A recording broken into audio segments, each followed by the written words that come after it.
आज हम सीखेंगे फॉर्मूले का हाइड किस तरीके से करना है। तो पहला तरीका देखते हैं गूगल शीट के अंदर हम अपने फॉर्मूले को किस तरीके से बचा सकते हैं। एक तरीका तो ये है कि हम अपने फॉर्मूले को हेडर्स के अंदर लगाएं, मतलब जो हमारा फॉर्मूला है वो हेडर्स में हो। वो किस तरीके से होगा मैं आपको बताता हूँ। सबसे पहले क्या करते हैं, थोड़ा सा डेटा ले लेते हैं। यहाँ पर मैं थोड़ा डेटा बना लेता हूँ, इधर बना लेते हैं पास में, और यहाँ पे करता हूँ मैं is equal to rand between, और यहाँ पर 10,100 ब्रैकेट बंद एंटर।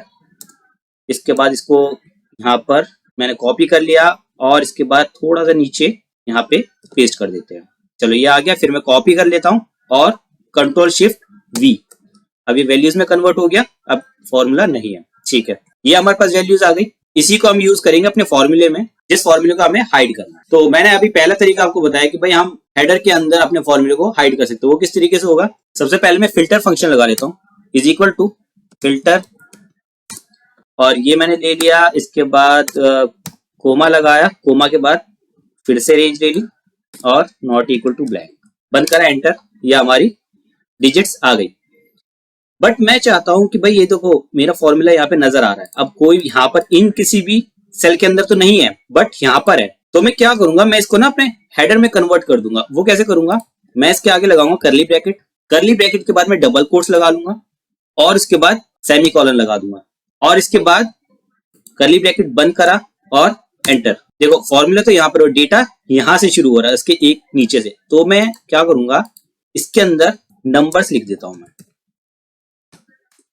ठीक है। अब देखो, अब अगर कोई चेक करता है तो अगर किसी को ज्यादा नॉलेज नहीं है तो वो हेडर्स में नहीं देखेगा, यहां पर ही देखेगा, और यहां पर ढूंढेगा तो फॉर्मूला नहीं नजर आएगा। एक तरीका तो ये हो गया। अब दूसरा तरीका क्या है, दूसरा तरीका है ऑल्ट एंटर। ऑल्ट एंटर किस तरीके से यूज करना है, देखो मेरा फॉर्मूला है ये तो हेडिंग है, ये फॉर्मूला है, मुझे इसको हाइड करना है। तो इसके लिए मैं क्या करूंगा, हेडिंग के बाद ये जो सेमीकोलन मैंने लगाया यहां पर आऊंगा, और यहां पर आने के बाद मैं ऑल्ट दबाकर एंटर करूंगा। अब देखिए फॉर्मूला नीचे चला गया, देख रहे हैं। यहां पर अगर कोई इस सेल के ऊपर आता है तो फॉर्मूला नहीं नजर आएगा इस तरीके से, ठीक है। हेडिंग नजर आएगी बट फॉर्मूला नजर नहीं आएगा। लेकिन इसके अंदर एक दिक्कत है, अगर किसी ने फॉर्मूला बार बड़ी करी इस तरीके से तो ये फॉर्मूला नजर आएगा।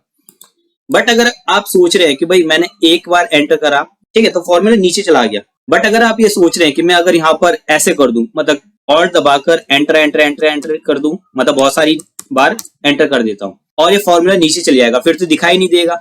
अगर कोई और थोड़ा नीचे जाता है तो फॉर्मूला दिखाई नहीं देगा। बट इसमें एक दिक्कत है, देखो मैं बाहर आता हूं पहले फॉर्मूले से, ठीक है, बाहर आ गया और मैं इसको ऊपर कर देता हूं एक बार। अब मैं अपने फॉर्मूले में जाता हूं और इसको नीचे करता हूं, ये देखो ये वापिस आ गया। इसलिए हम एक ही बार ऑल्ट एंटर कर सकते हैं। चलो दूसरा तरीका तो ये हो गया। इसके अलावा अब हम बार बार ऑल्ट एंटर तो कर नहीं सकते, बट हाँ एक चीज और कर सकते हैं, हम फॉर्मूला बार को ही हाइड कर दें। अब वो कैसे होगा, उसके लिए हम जाएंगे व्यू में और यहाँ पे शो में गए और यहाँ पर फॉर्मूला बार, इसको कर देंगे अनचेक। अब देखो यहाँ से फॉर्मूला बार चली गई, यहाँ पे फॉर्मूला नहीं दिखाई दे रहा, ऊपर नहीं दिखाई देगा, बट अभी भी फॉर्मूला दिखाई देगा। वो कैसे दिखाई देगा, अगर कोई हेडर के अंदर जाकर डबल क्लिक कर दे तो ये देखिए यहाँ पर दिखाई दे जाएगा। अब मैं आपको ये भी बता रहा हूँ हाइड किस तरीके से होगा और दिखेगा किस तरीके से, सारी चीज मैं आपको बताते चल रहा हूँ साथ में, इसलिए ध्यान से देखिएगा वीडियो को। ये तरीका भी हो गया हमारा। इसके अलावा हम एक चीज और कर सकते हैं। देखो मैंने यहाँ से फॉर्मूला बार तो हाइड कर ही दिया, साथ ही साथ हम अपने सेल को ना प्रोटेक्ट भी कर देते हैं। इससे क्या होगा कि अगर आप इस शीट को कहीं पे शेयर करते हो तो कम से कम आपके सेल को किसी तरीके से मूव नहीं कर सकता। अब प्रोटेक्ट कैसे करना है, इसके लिए डेटा में जाएंगे, प्रोटेक्ट शीट एंड रेंजेस। अब यहाँ देखिए यहाँ रेंज मांग रहा है, मैंने क्लिक करा, यहाँ देखिए C4, ये वाला C4 है, ये अपने आप आ गया यहाँ पे। अब मैं सेट परमिशन कर दूंगा, इसके बाद ओनली यू, ओके डन। अब कुछ हद तक इससे भी जो है हमारा फॉर्मूला जो है सेफ रहेगा। एक ये चीज हमने कर ली। इसके अलावा आप इंपोर्ट रेंज का भी यूज कर सकते हैं। इंपोर्ट रेंज से आप अपने फॉर्मूले को कंप्लीटली हाइड कर सकते हैं। वो किस तरीके से होगा मैं आपको बताता हूँ, इसी शीट के ऊपर मैं आपको बताता हूँ किस तरीके से इंपोर्ट रेंज यूज करना है। ये हमारा फॉर्मूला है यहाँ पर इस हेडर के अंदर। मैं क्या करूंगा, मुझे ये जो रिजल्ट है ये दिखाना है आगे। अब मैं यहाँ लगाऊंगा अपना इंपोर्ट रेंज फंक्शन। इसके लिए इज इक्वल टू के बाद इंपोर्ट रेंज, फिर double quotes comma double quotes, bracket बंद एंटर। अब मुझे क्या चाहिए, मुझे चाहिए उस शीट की जहां से मुझे डेटा लेना है। इसी शीट की जो है मैं कॉपी कर लेता हूं, ये मैंने कॉपी कर ली और यहाँ पर पेस्ट कर देता हूं, एंटर किया। अब मुझे चाहिए शीट का नाम, जो मैं यहां से इसी शीट का नाम जो है कॉपी कर लेता हूं। ये मैंने कर लिया, पेस्ट करा, एक्सक्लेमेशन मार्क के साथ मैं दे दूंगा रेंज, जो कि है C4 से C। ये मैंने करा C4 और ये है C29 तक, तो मैं कॉलन लगा के C29 दे देता हूं और करा मैंने एंटर, और ये हमारा डेटा आ गया।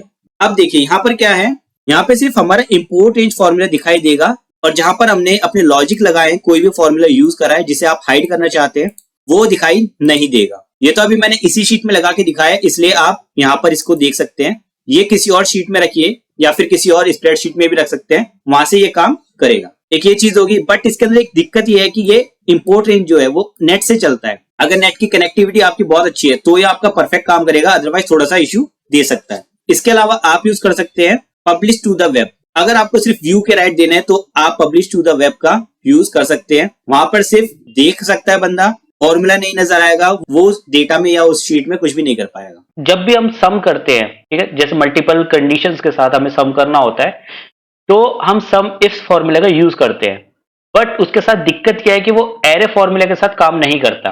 और जब हम सम इफ फॉर्मूले का, जिसमें एस नहीं है, सम इफ फॉर्मूले का यूज करते हैं, वो एरे फॉर्मूला के साथ तो काम करता है, बट उसके साथ हम मल्टीपल कंडीशंस नहीं लगा सकते।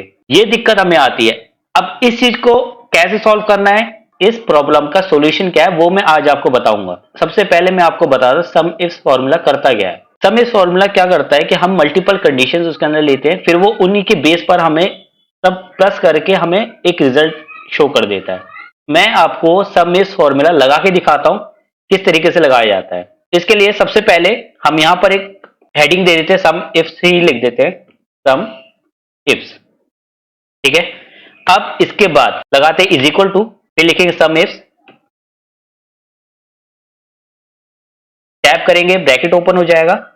अब इसे एक्टिव कर लेते हैं। यहां पे सबसे पहले ये मांग रहा है सम रेंज। सम रेंज होती है जो कि हमारा अमाउंट या जो भी जिस चीज को अभी हमें सम करना है वो रेंज हमें इसमें देनी होती है। तो उसके लिए मैं ये अमाउंट वाली जो रेंज है इसे सिलेक्ट कर लेता हूं। ये मैंने सिलेक्ट कर ली, इसको लॉक कर देता हूं, F4 दबाकर लॉक कर देता हूं, और ये मैं लगाता हूं कोमा। अब मुझे देना है क्राइटेरिया रेंज। क्राइटेरिया रेंज हो गई हमारी, जैसे ये वाली है, ए कॉलम में A5 से A40 तक सिलेक्ट कर लेता हूं। इसको भी F4 दबाकर लॉक कर देते हैं, फिर कोमा दिया। इसके बाद ये वाला सेल हम सिलेक्ट कर लेते हैं, ये हमारा क्राइटेरिया हो गया। इसके बाद फिर कोमा लगाया, फिर से हमने ये वाली रेंज सिलेक्ट कर ली, फिर से इसको लॉक कर दिया, फिर कोमा लगाया, फिर इसका क्राइटेरिया सिलेक्ट कर लिया। सी कॉलम सिलेक्ट किया, लॉक कर दिया, कोमा लगाकर क्राइटेरिया सिलेक्ट कर लिया। ऐसे ही हम डी कॉलम के साथ भी करेंगे। डी कॉलम सिलेक्ट किया, लॉक किया, कोमा लगाया और क्राइटेरिया सिलेक्ट कर लिया। ये हमारा सम इस फॉर्मूला रेडी हो गया है। अब मैं ब्रैकेट बंद कर एंटर करता हूं, तो ये देखिए रिजल्ट आ गया है। अब ये रिजल्ट जो आया है ये सम इस फॉर्मूला से आया है। क्या ये एरे फॉर्मूला के साथ काम करता है? नहीं, ये एरे फॉर्मूला के साथ नहीं करता। एक बार मैं लगा के आपको दिखा देता हूं।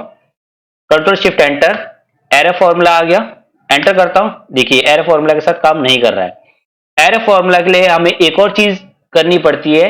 जैसे ये मैंने A5 लिया है, इसको मुझे रेंज में कन्वर्ट करना पड़ेगा। जैसे A5 से A40, इसको भी लॉक कर देते हैं। इसी तरीके से जितने भी क्राइटेरिया हैं मुझे सबको ही रेंज में कन्वर्ट करना पड़ेगा। मैं कर लेता हूं जल्दी जल्दी। अब इसको कर देते हैं हम B5 से B40, B40 लॉक कर देंगे सभी को, और यहां पे C5 से C40 कर देंगे, इसको भी लॉक कर देते हैं, और यहां पर D5 से D40। ठीक है, देखिए मैंने सब कुछ लॉक कर दिया है और सारी रेंजेस भी ले लिए, सारे क्राइटेरियाज भी ले लिए हैं। अब मैं एंटर करता हूं। अब ये एरे फॉर्मूला की तरह काम करना चाहिए। मैंने एंटर करा, ये देखिए एरे फॉर्मूला के साथ ये काम नहीं कर रहा। अब मैं आपको दिखाता हूं सम इफ फॉर्मूला। यहां पे लिख लेते हैं सम इफ, यहां पे सम इफ लगाते हैं नीचे is equal to sum if. अब इसके लिए क्या है, सबसे पहले रेंज लेता है, जो हमारी क्राइटेरिया रेंज है सबसे पहले हमें वो सिलेक्ट करनी पड़ती है। बट इसके अंदर हम एक ही क्राइटेरिया ले सकते हैं, कोई भी एक कंडीशन हम ले सकते हैं। इसके लिए मैं आपको दिखा देता हूं किस तरीके से। पहले सबसे पहले ये रेंज ले लेते हैं, कोमा, क्राइटेरिया सिलेक्ट कर लिया, फिर उसके बाद सम रेंज। सम रेंज लेने के बाद मैं ब्रैकेट बंद करता हूं और एंटर। ये देखिए यहां पर इसने जो हमारा पहला क्राइटेरिया है, पहली जो रेंज है उसके हिसाब से सम करके हमको दिखा दिया।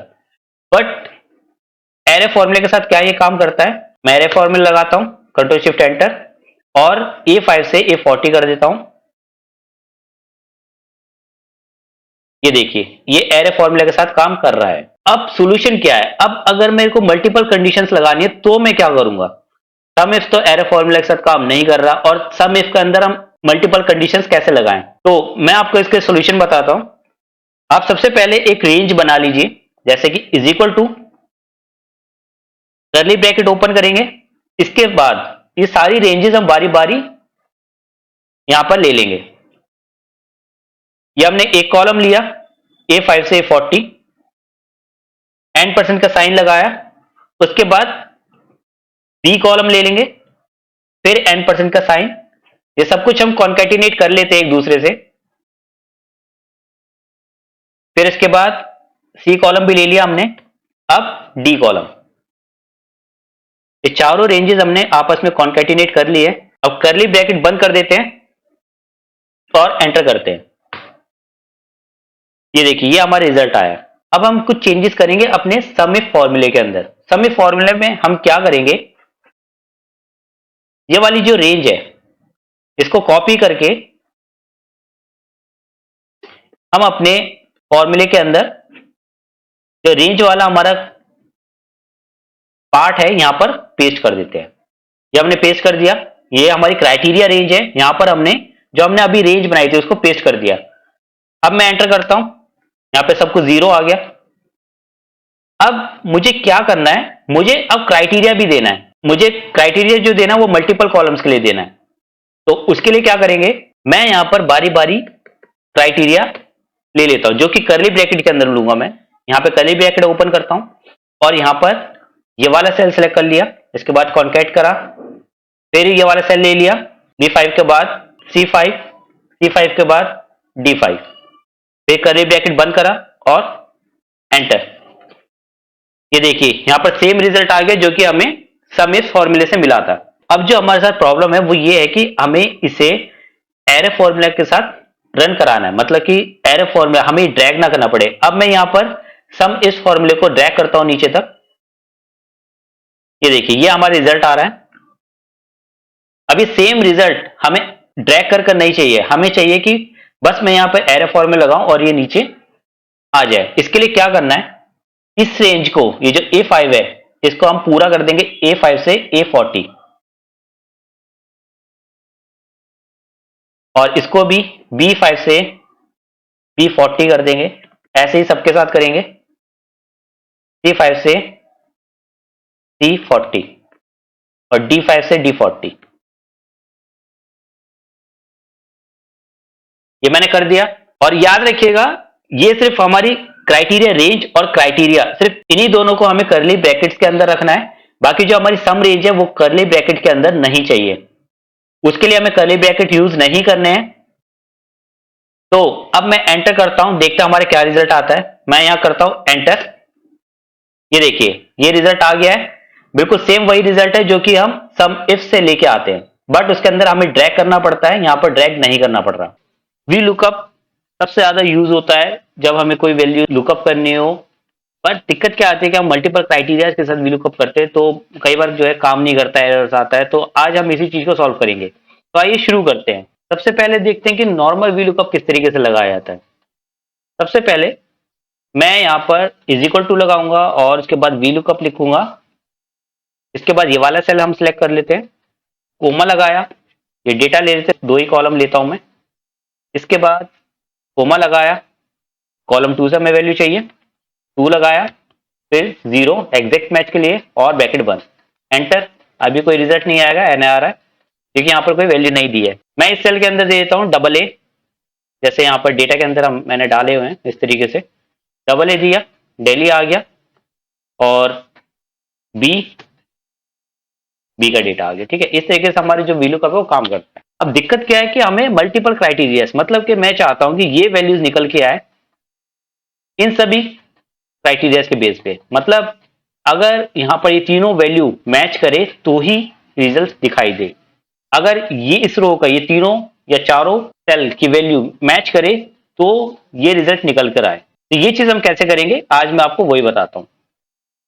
इसके लिए मैं ये हटा देता हूं। सबसे पहले क्या करते हैं, मैं यहाँ पर मैंने कुछ ड्रॉप डाउन बनाए हुए जो हमारे डेटा से मैच करते हैं, मतलब कि डेटा के हिसाब से बने हुए हैं।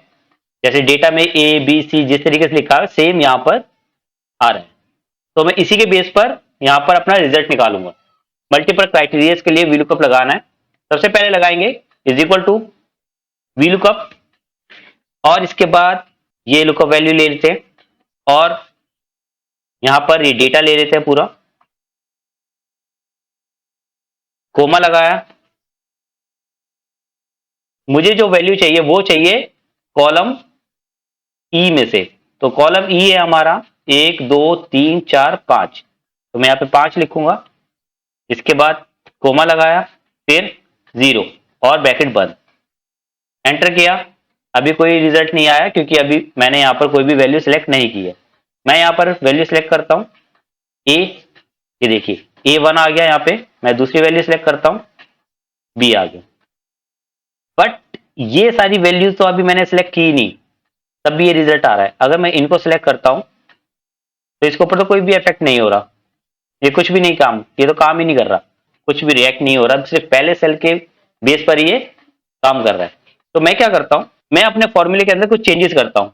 आप ध्यान से देखिएगा मैं कर क्या रहा हूँ। मैं करली ब्रैकेट्स के अंदर जितने भी हमारे क्राइटेरिया हैं मैं उन सबको कॉन्केटिनेट कर लेता हूं, एक एक करके सबको ही कॉन्केटिनेट कर लेते हैं,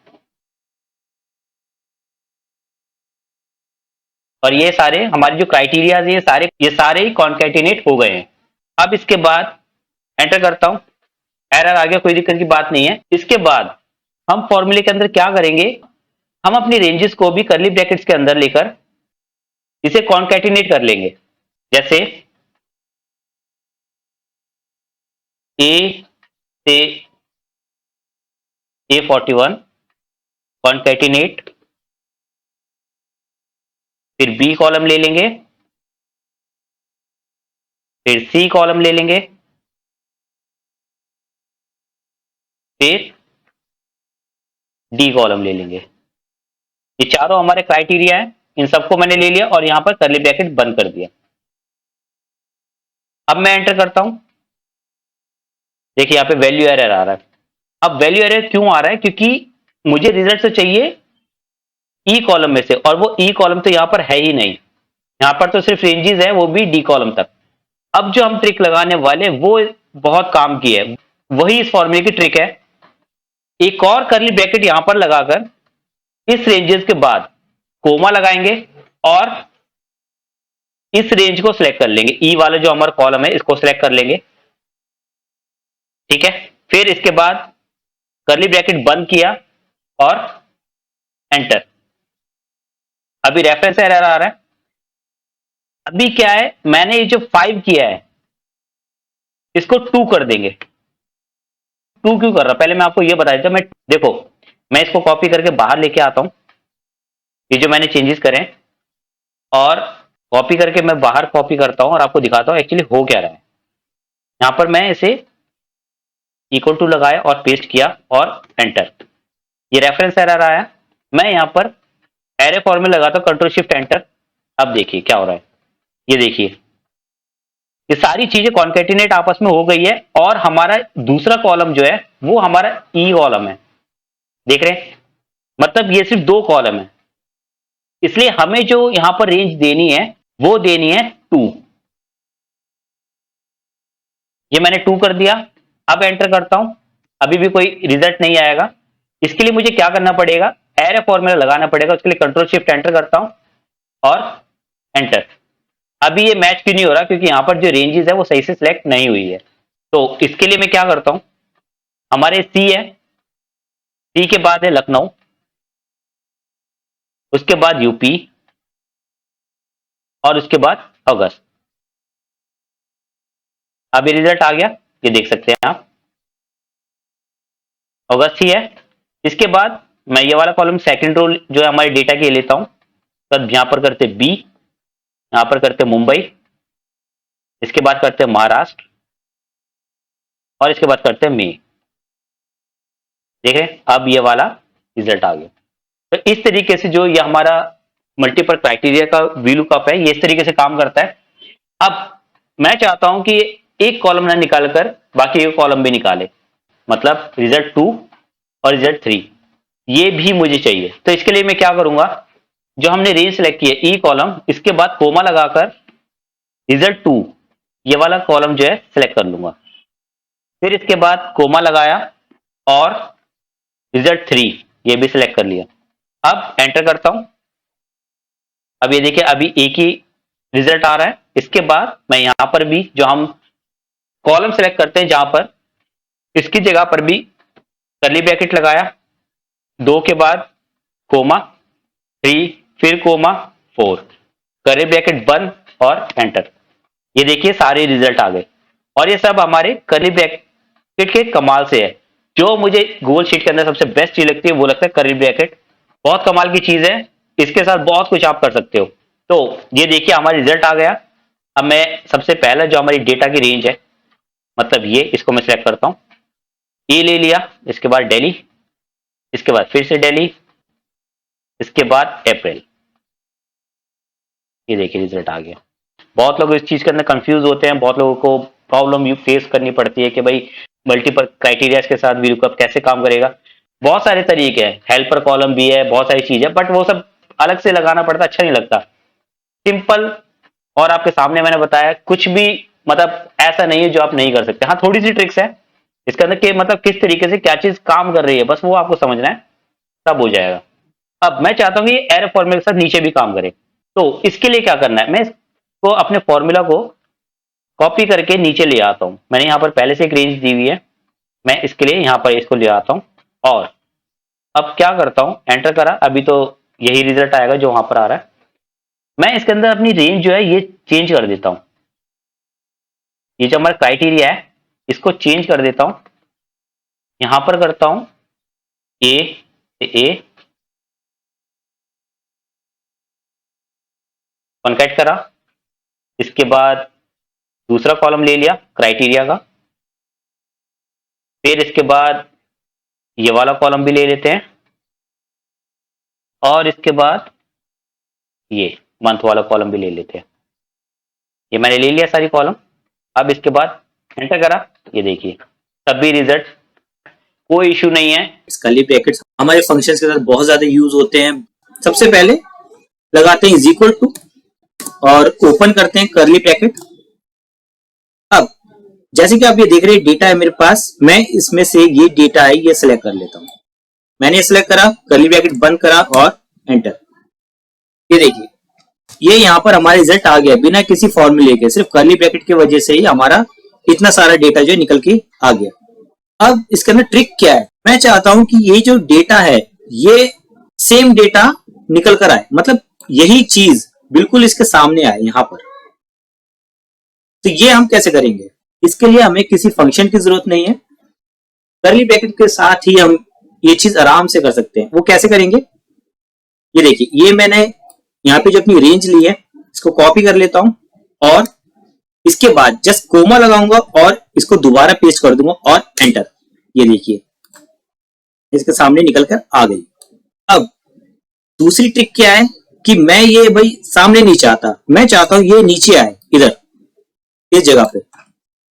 तो हम क्या करेंगे, तो हमें जस्ट छोटी सी चीज करनी है, ये कोमा हटाकर सेमीकोलन लगा देना और एंटर। ये देखिए अभी नीचे आ गया।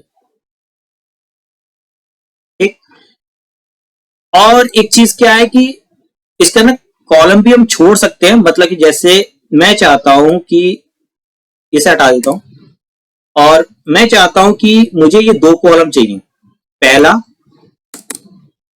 और लास्ट और एंटर करता हूं। ये देखिए बीच में से मैंने ये वाला कॉलम जो है स्किप कर दिया। ठीक, इन सब चीजों से क्या होता है, हम अपने डेटा को कितना भी घुमा सकते हैं। आइए फंक्शन के साथ देखते हैं किस तरीके से यूज होगा। ये हटा देता हूं। कर्ली ब्रैकेट जो है वो फिल्टर फंक्शन के साथ यूज करने, तो क्या करेंगे, is equal to filter, curly bracket open करा और यहां पर ये सारा डेटा ले लेते हैं। कर्ली ब्रैकेट चलो नहीं लेते, नॉर्मली मैं आपको बताता हूं पहले क्या करना है। नॉर्मली हम फिल्टर फंक्शन लगा रहे हैं, कुछ नहीं कर रहे, जस्ट नॉर्मल एक फिल्टर फंक्शन लगा रहे हैं। इसके बाद ये लिया और नॉट इक्वल टू ब्लैंक और ये एंटर, ये डेटा आ गया हमारा। मैं चाहता हूं भाई मेरे को ना ये सारे डेटा नहीं चाहिए, मुझे चाहिए बस ये दो कॉलम। तो मैं क्या करूंगा, मैं कर्ली ब्रैकेट ओपन करूंगा और ये वाला डेटा ले लिया। इसके बाद मैंने कोमा लगाया, फिर ये वाला कॉलम ले लिया,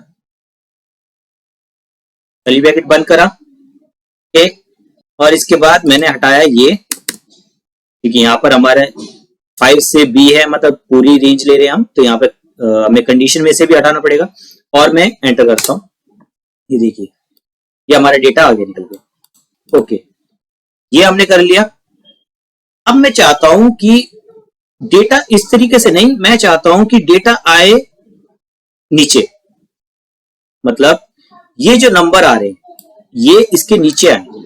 तो मैं जस्ट यहां पर ये जो कोमा लगाया है हमने, कर्ली ब्रैकेट के बीच में जो रेंज दिया हमने उसके बीच में एक कोमा लगाया, सेमीकोलन में चेंज करूंगा और एंटर। अभी एरर आएगा, देखिए एरर आ गया। ये एरर क्यों है, क्योंकि यहां पर ये जो मैंने रेंज दी है ये मैंने बी के लिए तो दे दी, बट डी के लिए तो कोई रेंज नहीं है। मतलब अब ये क्या हो रहा है, देखिए मैं बताता हूं आपको।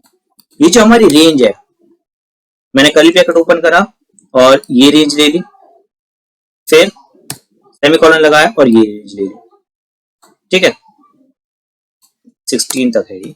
ठीक, और मैंने कर्ली ब्रैकेट बंद करा, एंटर। अब क्या हो रहा है कि ये जो कंडीशन मैंने लगाई है ये यहां तक तो काम कर रही है, ठीक है, बट इसके लिए काम नहीं कर रही। इसके लिए क्या करना पड़ेगा, मुझे यहां पर सेम कंडीशन दोबारा लगानी पड़ेगी, बट वो होगी कर्ली ब्रैकेट्स के अंदर, इस तरीके से, सेमीकोलन और कर्ली ब्रैकेट्स बंद। ठीक है, अब मैं एंटर करता हूं। ये देखिए आगे डेटा नीचे। अब ये मैंने कैसे लगाया, मैंने कंडीशन को भी कर्ली ब्रैकेट में ले लिया और जो हमारा रिजल्ट है उसे भी कर्ली ब्रैकेट में ले लिया। ठीक, और दोनों के लिए सेम कंडीशन लगा दी। इस तरीके से हमारे जो है रिजल्ट निकल के आ गया। आई होप समझ में आ गया होगा। ओके, अब दूसरा तरीका मैं बताता हूं आपको। अब मैं कर्ली ब्रैकेट ओपन करता हूं और मैं ये सारा डेटा ले लेता हूं। ले लिया, इसके बाद सेमीकोलन लगाया और मैंने फिर से ये चीज ले ली, बंद करा, कोमा लगाया, कंडीशन देंगे ये, फिर सेमीकोलन फिर से सेलेक्ट कर लेंगे और दोनों को कर्ली ब्रैकेट में कवर कर लेंगे। ये कर लिया हमने, नॉट इक्वल टू ब्लैंक, इतना सबको आ गया होगा और एंटर। ये हमारा सारा डेटा आ गया, ये डेटा आ रहा है बाकी। अब मैं ये चाहता हूं कि इनके बीच में गैप दिखाई दे, मतलब ये जो आधा डेटा है उनके बीच में गैप आए। तो मैं करूंगा, मैं इस वाले डेटा, ये जो मैंने फिर से डेटा लिया है, मैं यहां पर ब्लैंक्स लगा दूंगा, यहां पे इस तरीके से, comma blank, comma blank, comma blank. हमारे 3 कॉलम है, 1 2 3, तो 3 बार ब्लैंक लेंगे। ये एक सेल के बराबर होता है, मतलब हम एक सेल डिक्लेयर कर रहे हैं। ये सेल है तो 3 सेल लिए, क्योंकि हमारे पास 3 कॉलम है, 1 2 3, तो 3 सेल हमने ले लिए यहां पर। ठीक है, इसके बाद लगाया सेमीकोलन, क्योंकि हमें डेटा नीचे चाहिए, ब्लैंक रो के नीचे, तो मैंने सेमीकोलन लगा दिया। अब सेम चीज मैं यहां पर भी करूंगा, लेकिन यहां पर एक ही कॉलम है तो मैं एक ही बार ब्लैंक सेल लूंगा और एंटर करता हूं। अभी दिखाई नहीं देगा क्योंकि हमने जो कंडीशन लगाई है नॉट इक्वल टू ब्लैंक लगाई है। मैं यहां पर हेडर्स ले लेता हूं, जैसे मंथ हम बड़ा कर लेते हैं, मंथ, इसके बाद है अल्फाबेट, बेट्स, और इसके बाद है नंबर्स। ठीक है, ये हमारे हेडर्स हो गए। और मैं यहां लगाता हूं, इधर करता हूं मैं मंथ्स, मंथ्स। ठीक है, एंटर करा, ये देखिए ये आ गया। ठीक है, इस तरीके से हम इनको यूज कर सकते हैं। इसके अंदर दिक्कत क्या आएगी, अगर मुझे इनके बीच में एक, सपोज मुझे कंडीशन तो यही लगा रही है, नॉट इक्वल टू ब्लैंक लगानी है, बट मुझे बीच में एक ब्लैंक रो भी चाहिए, तो वो हम कैसे करेंगे, उसमें तो दिक्कत आएगी क्योंकि हमारी कंडीशन जो है ब्लैंक रो की लगी हुई है। तो हम क्या करेंगे, हम इन फंक्शन को अलग कर लेंगे। मतलब जैसे देखिए मैं करके बताता हूं किस तरीके से। मैं क्या करता हूं, मैं एक ही फंक्शन बनाता हूं। जैसे पहले देख लीजिए, मैंने एक फंक्शन बना लिया, ठीक, कॉपी करता हूं और इसको कर्ली ब्रैकेट में ले लेते हैं यहां पे। इसके बाद सेमीकोलन लगाया और पेस्ट करा, कर्ली ब्रैकेट बंद और एंटर। अभी सेम वही डेटा आ गया हमारे पास, कोई हेडर नहीं है इसके पास। ठीक है, अब मैं क्या करता हूं, मैं यहां लगाता हूं ब्लैंक, ब्लैंक, ब्लैंक। 3 कॉलम है तो 3 बार ब्लैंक मैंने लगा दिया। यहां पर भी नीड होगी इसी चीज की, नहीं, यहां पे नीड नहीं होगी क्योंकि ये हमारे फिल्टर फंक्शन से बाहर है, तो हमें यहां पर ब्लैंक स्पेस देने की जरूरत नहीं है। ठीक, अब मैंने क्या करना है, मैंने एंटर प्रेस करना है और एंटर। ये देखिए यहां पर ब्लैंक रो हमें मिल गई। और इसका फायदा एक और है, सपोज मैं एक ही फंक्शन के अंदर काम कर रहा हूं, जैसे मैंने अभी एक फंक्शन बनाया, अगर सपोज मैं यहां पर शॉर्ट फंक्शन लगाता हूं, इसका फायदा मैं आपको बता रहा हूं। शॉर्ट फंक्शन लगाया और इसको बंद कर देता हूं और एंटर करता हूं, ये देखिए नीचे वाला जो है शॉर्ट हो गया। ठीक है, ये शॉर्ट हो गया और ये नहीं हुआ।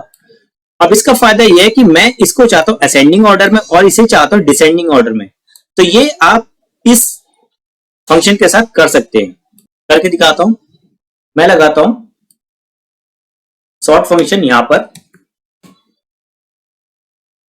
और यहां पर कर देता हूं इसको कॉलम 1 से फॉल्स, ब्रैकेट बंद, एंटर करा। ये देखिए ये वाला डिसेंडिंग ऑर्डर में है और ये वाला असेंडिंग ऑर्डर में, देख रहे हैं।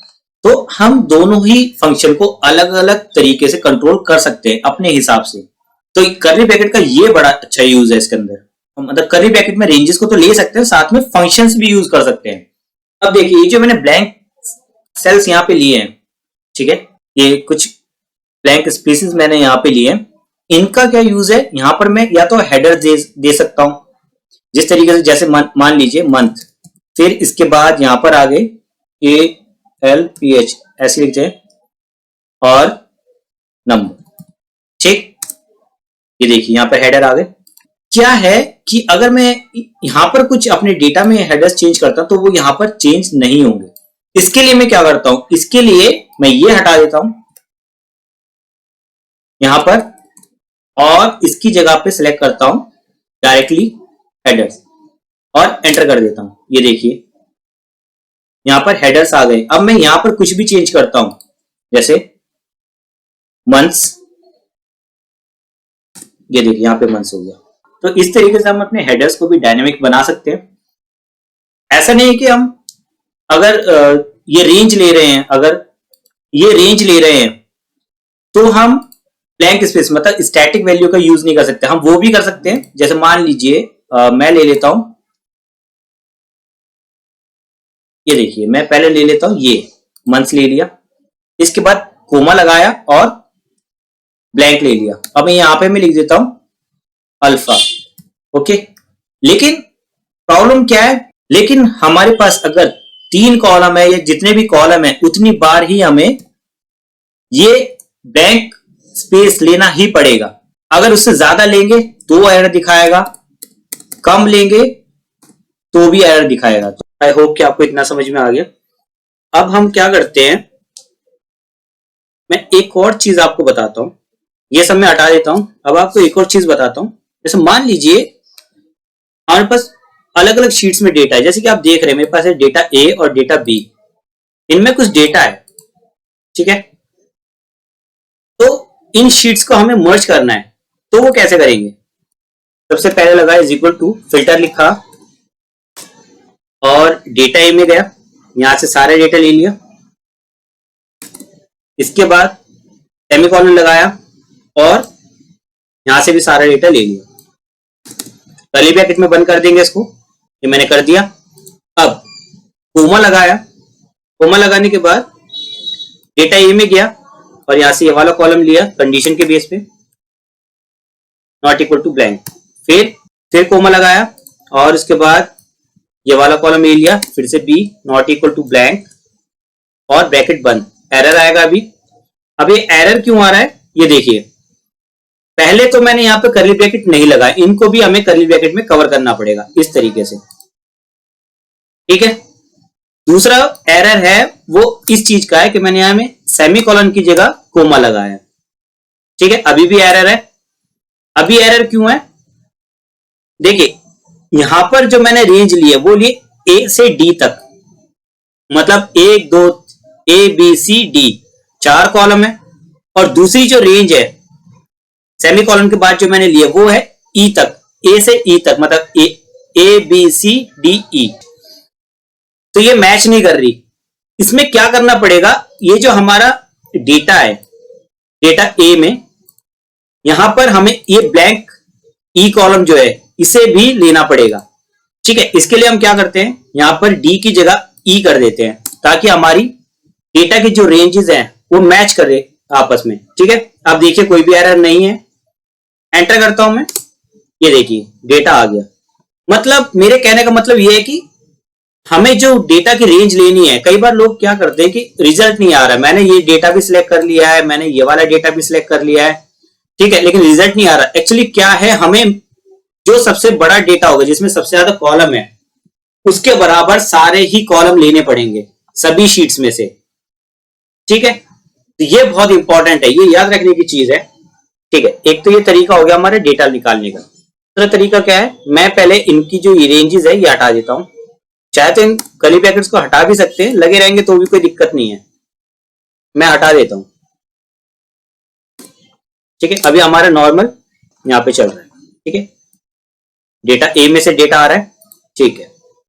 अब मैं यहां लगाता हूं कर्ली ब्रैकेट और यहां लगाता हूं सेमीकोलन, और ये वाले फंक्शन को कॉपी करके इसके आगे डाल देता हूं, ठीक है। अब ये देखिए ये सेम वही डेटा यहां पर आ गया, बट मेरे को ये डेटा नहीं, मुझे चाहिए डेटा बी, तो मैं यहां पे बी कर दूंगा, बी, और यहां पर भी बी। अब ये जो डेटा आ रहा है ये डेटा बी में से आ रहा है, ठीक है। अब देखिए क्या करना है, मुझे चाहिए हेडर्स। मैं हेडर्स के लिए क्या करूंगा, मैं यहां पर जाऊंगा और एक सेमीकोलन लगाऊंगा और इसके बाद डेटा बी में गया, यहां के ये हेडर्स मैंने सिलेक्ट कर लिए, एंटर करा, ये हेडर्स आ गए हमारे, ठीक है। बट ऐसे नहीं, मैं चाहता हूं कि ये जहां पर डेटा खत्म हो रहा है हमारा ऊपर वाला, उसके बाद एक ब्लैंक रो, फिर हमारे हेडर्स आए, फिर उसके बाद हमारा डेटा है। तो इसके लिए क्या करूंगा, मैं अपने फंक्शन में जाऊंगा और यहां एक और सेमीकोलन लगाकर ब्लैंक ब्लैंक ब्लैंक, 5 बार हमारे कॉलम है तो 5 बार मैं यहां पे ब्लैंक ले लूंगा, और इसके बाद यहां पर आऊंगा बाहर और एंटर। अब ये देखिए यहां पर एक ब्लैंक रो आ गई है, देख रहे हैं। इसका एक और बेनिफिट ये है कि अगर हम अपने डेटा में कुछ भी ऐड करते हैं, ठीक है, कितनी भी रो हम नीचे ऐड कर लेते हैं, ठीक है, इसका हमारे डेटा पे इफेक्ट नहीं पड़ेगा, ये देखिए वो नीचे हो जाएगा। हम ऊपर वाले डेटा में कितना भी ऐड कर लें कोई दिक्कत नहीं आएगी, हमारे डेटा इसी तरीके से चलेगा, ब्लैंक रो भी आएगी, हेडर्स भी आएंगे। देख रहे हैं हम कर्ली ब्रैकेट से इतने डायनेमिक फॉर्मूलेज बना सकते हैं जिससे मतलब हमारा रिजल्ट भी अच्छा आएगा, देखने में भी सुंदर होगा। हम डेटा को अपनी तरीके से किसी भी तरीके से मतलब तोड़ मरोड़ के अपने हिसाब से डेटा निकाल सकते हैं। बहुत काम की चीज है, ये जरूर आनी चाहिए अगर आप गूगल शीट सीख रहे हैं तो। एक और चीज मैं आपको बताता हूं, जो हमारे नए यूजर्स हैं वो क्या करते हैं, वो जब वी लुकअप लगाते हैं तो कुछ इस तरीके से लगाते हैं। वी लुकअप, यहाँ पे कोई लुकअप वैल्यू दे दी मानो, और इसके बाद डेटा सेलेक्ट करते हैं। तो अगर डेटा बहुत ज्यादा है, सपोज यहां तक बहुत लंबे मतलब बहुत दूर तक हमारा डेटा जा रहा है, तो सारा डेटा सेलेक्ट करते हैं और इसके बाद कोमा, फिर जो भी कॉलम चाहिए होता है वो, फिर उसके बाद जीरो, देन ऐसे इस तरीके से कुछ ऐसा करते हैं, ठीक है। बट आप इतना सारा डेटा सिलेक्ट क्यों कर रहे हैं? जब आपके पास कर्ली ब्रैकेट है तो आप क्या करिए, यहां पे कर्ली ब्रैकेट लगाइए, आप पहला कॉलम सिलेक्ट कीजिए। आप सबसे पहले वो कॉलम सिलेक्ट कीजिए जो आपकी क्राइटेरिया वाला है, जो क्राइटेरिया रेंज है आपकी, वो कॉलम सिलेक्ट कीजिए। इसके बाद आप लीजिए वो कॉलम जिसमें से आपको रिजल्ट चाहिए, ठीक है। जैसे कि मैंने ये दोनों ले लिए और मैंने कर्ली ब्रैकेट करा बंद, कोमा लगाया, मैं दूंगा कॉलम 2। कितना भी डेटा हो मैंने उनमें से सिर्फ 2 कॉलम ही निकालने हैं, ठीक है। और सेकंड कॉलम में से रिजल्ट चाहिए, कोमा लगाया, 0 और एंटर। अभी यहां पे कुछ नहीं आ रहा क्योंकि मैंने वैल्यू नहीं दी है। वैल्यू में देता हूं जैन, ये देखिए 1 आ गया। अगस्त करता हूं, ये देखिए अगस्त का आ गया, ठीक है। और कर्ली ब्रैकेट के साथ तो आप इसे और भी डायनेमिक कर सकते हैं। ये कॉपी करा, कर्ली ब्रैकेट लगाया,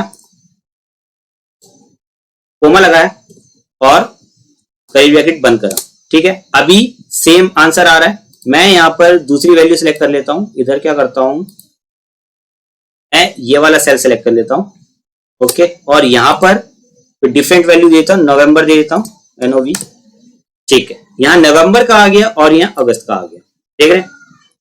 बहुत ज्यादा डायनेमिक, आप किसी भी तरीके से यूज कर सकते हैं। मुझे रिजल्ट नीचे चाहिए, मैं कुछ नहीं, बस यहां पर सेमीकोलन लगाऊंगा और रिजल्ट नीचे आ जाएगा। बहुत ज्यादा यूज की चीज है। आज मैं आपके लिए एक नई वीडियो लेके आया हूं जिसमें हम क्वेरी फंक्शन के कुछ जो प्रॉब्लम्स आती थी उसको सॉल्व करेंगे।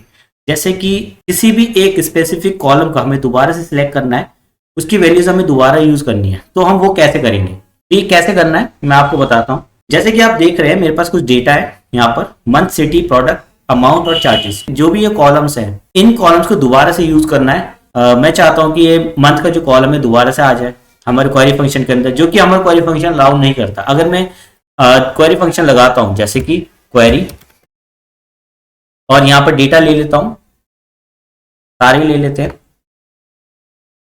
और इसके बाद कोमा लगाकर डबल कोट्स के अंदर सेलेक्ट, और इसके बाद मैं कॉलम लेता हूं A और डबल कोट्स बंद करके, ब्रैकेट बंद करके एंटर करता हूं। ये देखिए हमारा मंथ वाला कॉलम जो आ गया। बट मैं चाहता हूं कि ये कॉलम दोबारा से आए और हमारे क्वेरी फंक्शन के थ्रू ही आए। ऐसे नहीं कि मैं यहाँ पे दोबारा से लिख लूं, ठीक है, वो नहीं। मैं चाहता हूं कि क्वेरी फंक्शन के अंदर ही मैं फंक्शन लिखूं या क्वेरी में दोबारा से सिलेक्ट करूं और ये दोबारा से आए। तो वो चीज कैसे होगी? क्वेरी फंक्शन में अगर हम किसी भी कॉलम को दोबारा सेलेक्ट करते हैं तो वो एरर दे देता है। इसका सोल्यूशन क्या है? इसके लिए हम क्या करते हैं, जैसे कि पहले मैं आपको दिखा देता हूं। मैं कह रहा हूं कि जैसे ये A कॉलम है और मैं चाहता हूं दोबारा से ये A कॉलम यहाँ पर आए, लेकिन देखिए यहाँ पे वैल्यू एरर आ गया। बट मैं इसी का सोल्यूशन चाहता हूँ कि मैं चाहता हूँ कि मुझे इसकी वैल्यू जो मंथ लिखे हुए मेरे को 2 बार चाहिए। तो ये कैसे होगा वो मैं आपको बता देता हूँ। जैसे कि देखिए यहाँ पर ये A कॉलम मैंने लिया है जिसकी वजह से एरर आ गया। अब अगर मैं इसी के अंदर दोनों ब्रैकेट्स में यहाँ पर अपर लिख देता हूँ, जैसे कि हमारी सारी वैल्यूज जनवरी फरवरी जो भी है वो अपर केस में है, तो मैं यहाँ पे अपर लिख देता हूँ और एंटर करता हूँ। देखिए आप किस तरीके से लिखा है मैंने, और एंटर करता हूँ, ये देखिए दोबारा आ गया। देख रहे सेम वैल्यूज दोबारा मैंने निकाल ली है क्वेरी फंक्शन के थ्रू ही।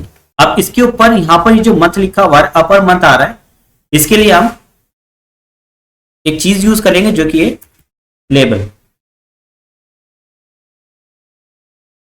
और यहां पर सेम इसको ही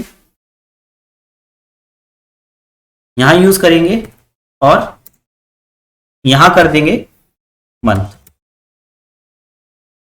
इसे बंद करके ये देखिए सेम हो गया, दोनों बिल्कुल सेम आ रहे हैं, कोई भी फर्क नहीं है दोनों के अंदर, और दोनों काम करेंगे, दोनों ही क्वेरी फंक्शन से आ रहा है। तो इस तरीके से हम दोबारा कॉलम सेलेक्ट करने की जो प्रॉब्लम है उसको सॉल्व कर सकते हैं। अब एक चीज है, जैसे कि मान लीजिए मुझे चाहिए कि भाई ये जो अमाउंट आ रहा है इसको भी पहले हम सेलेक्ट कर लेते हैं।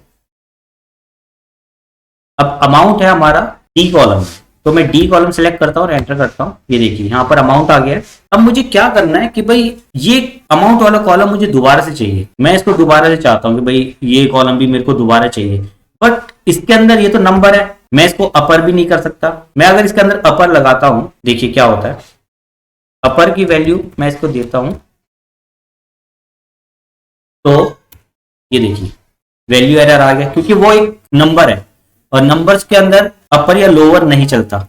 तो हम इसके साथ क्या करेंगे, तो हम क्या कर सकते हैं, मैं इसे हटा देता हूं, इसके साथ मैं लगाऊंगा प्लस और 0, मतलब मैंने जो भी ये वैल्यूज है इनके साथ 0 प्लस कर दिया, जिससे किसी भी वैल्यू पर कोई फर्क नहीं पड़ेगा।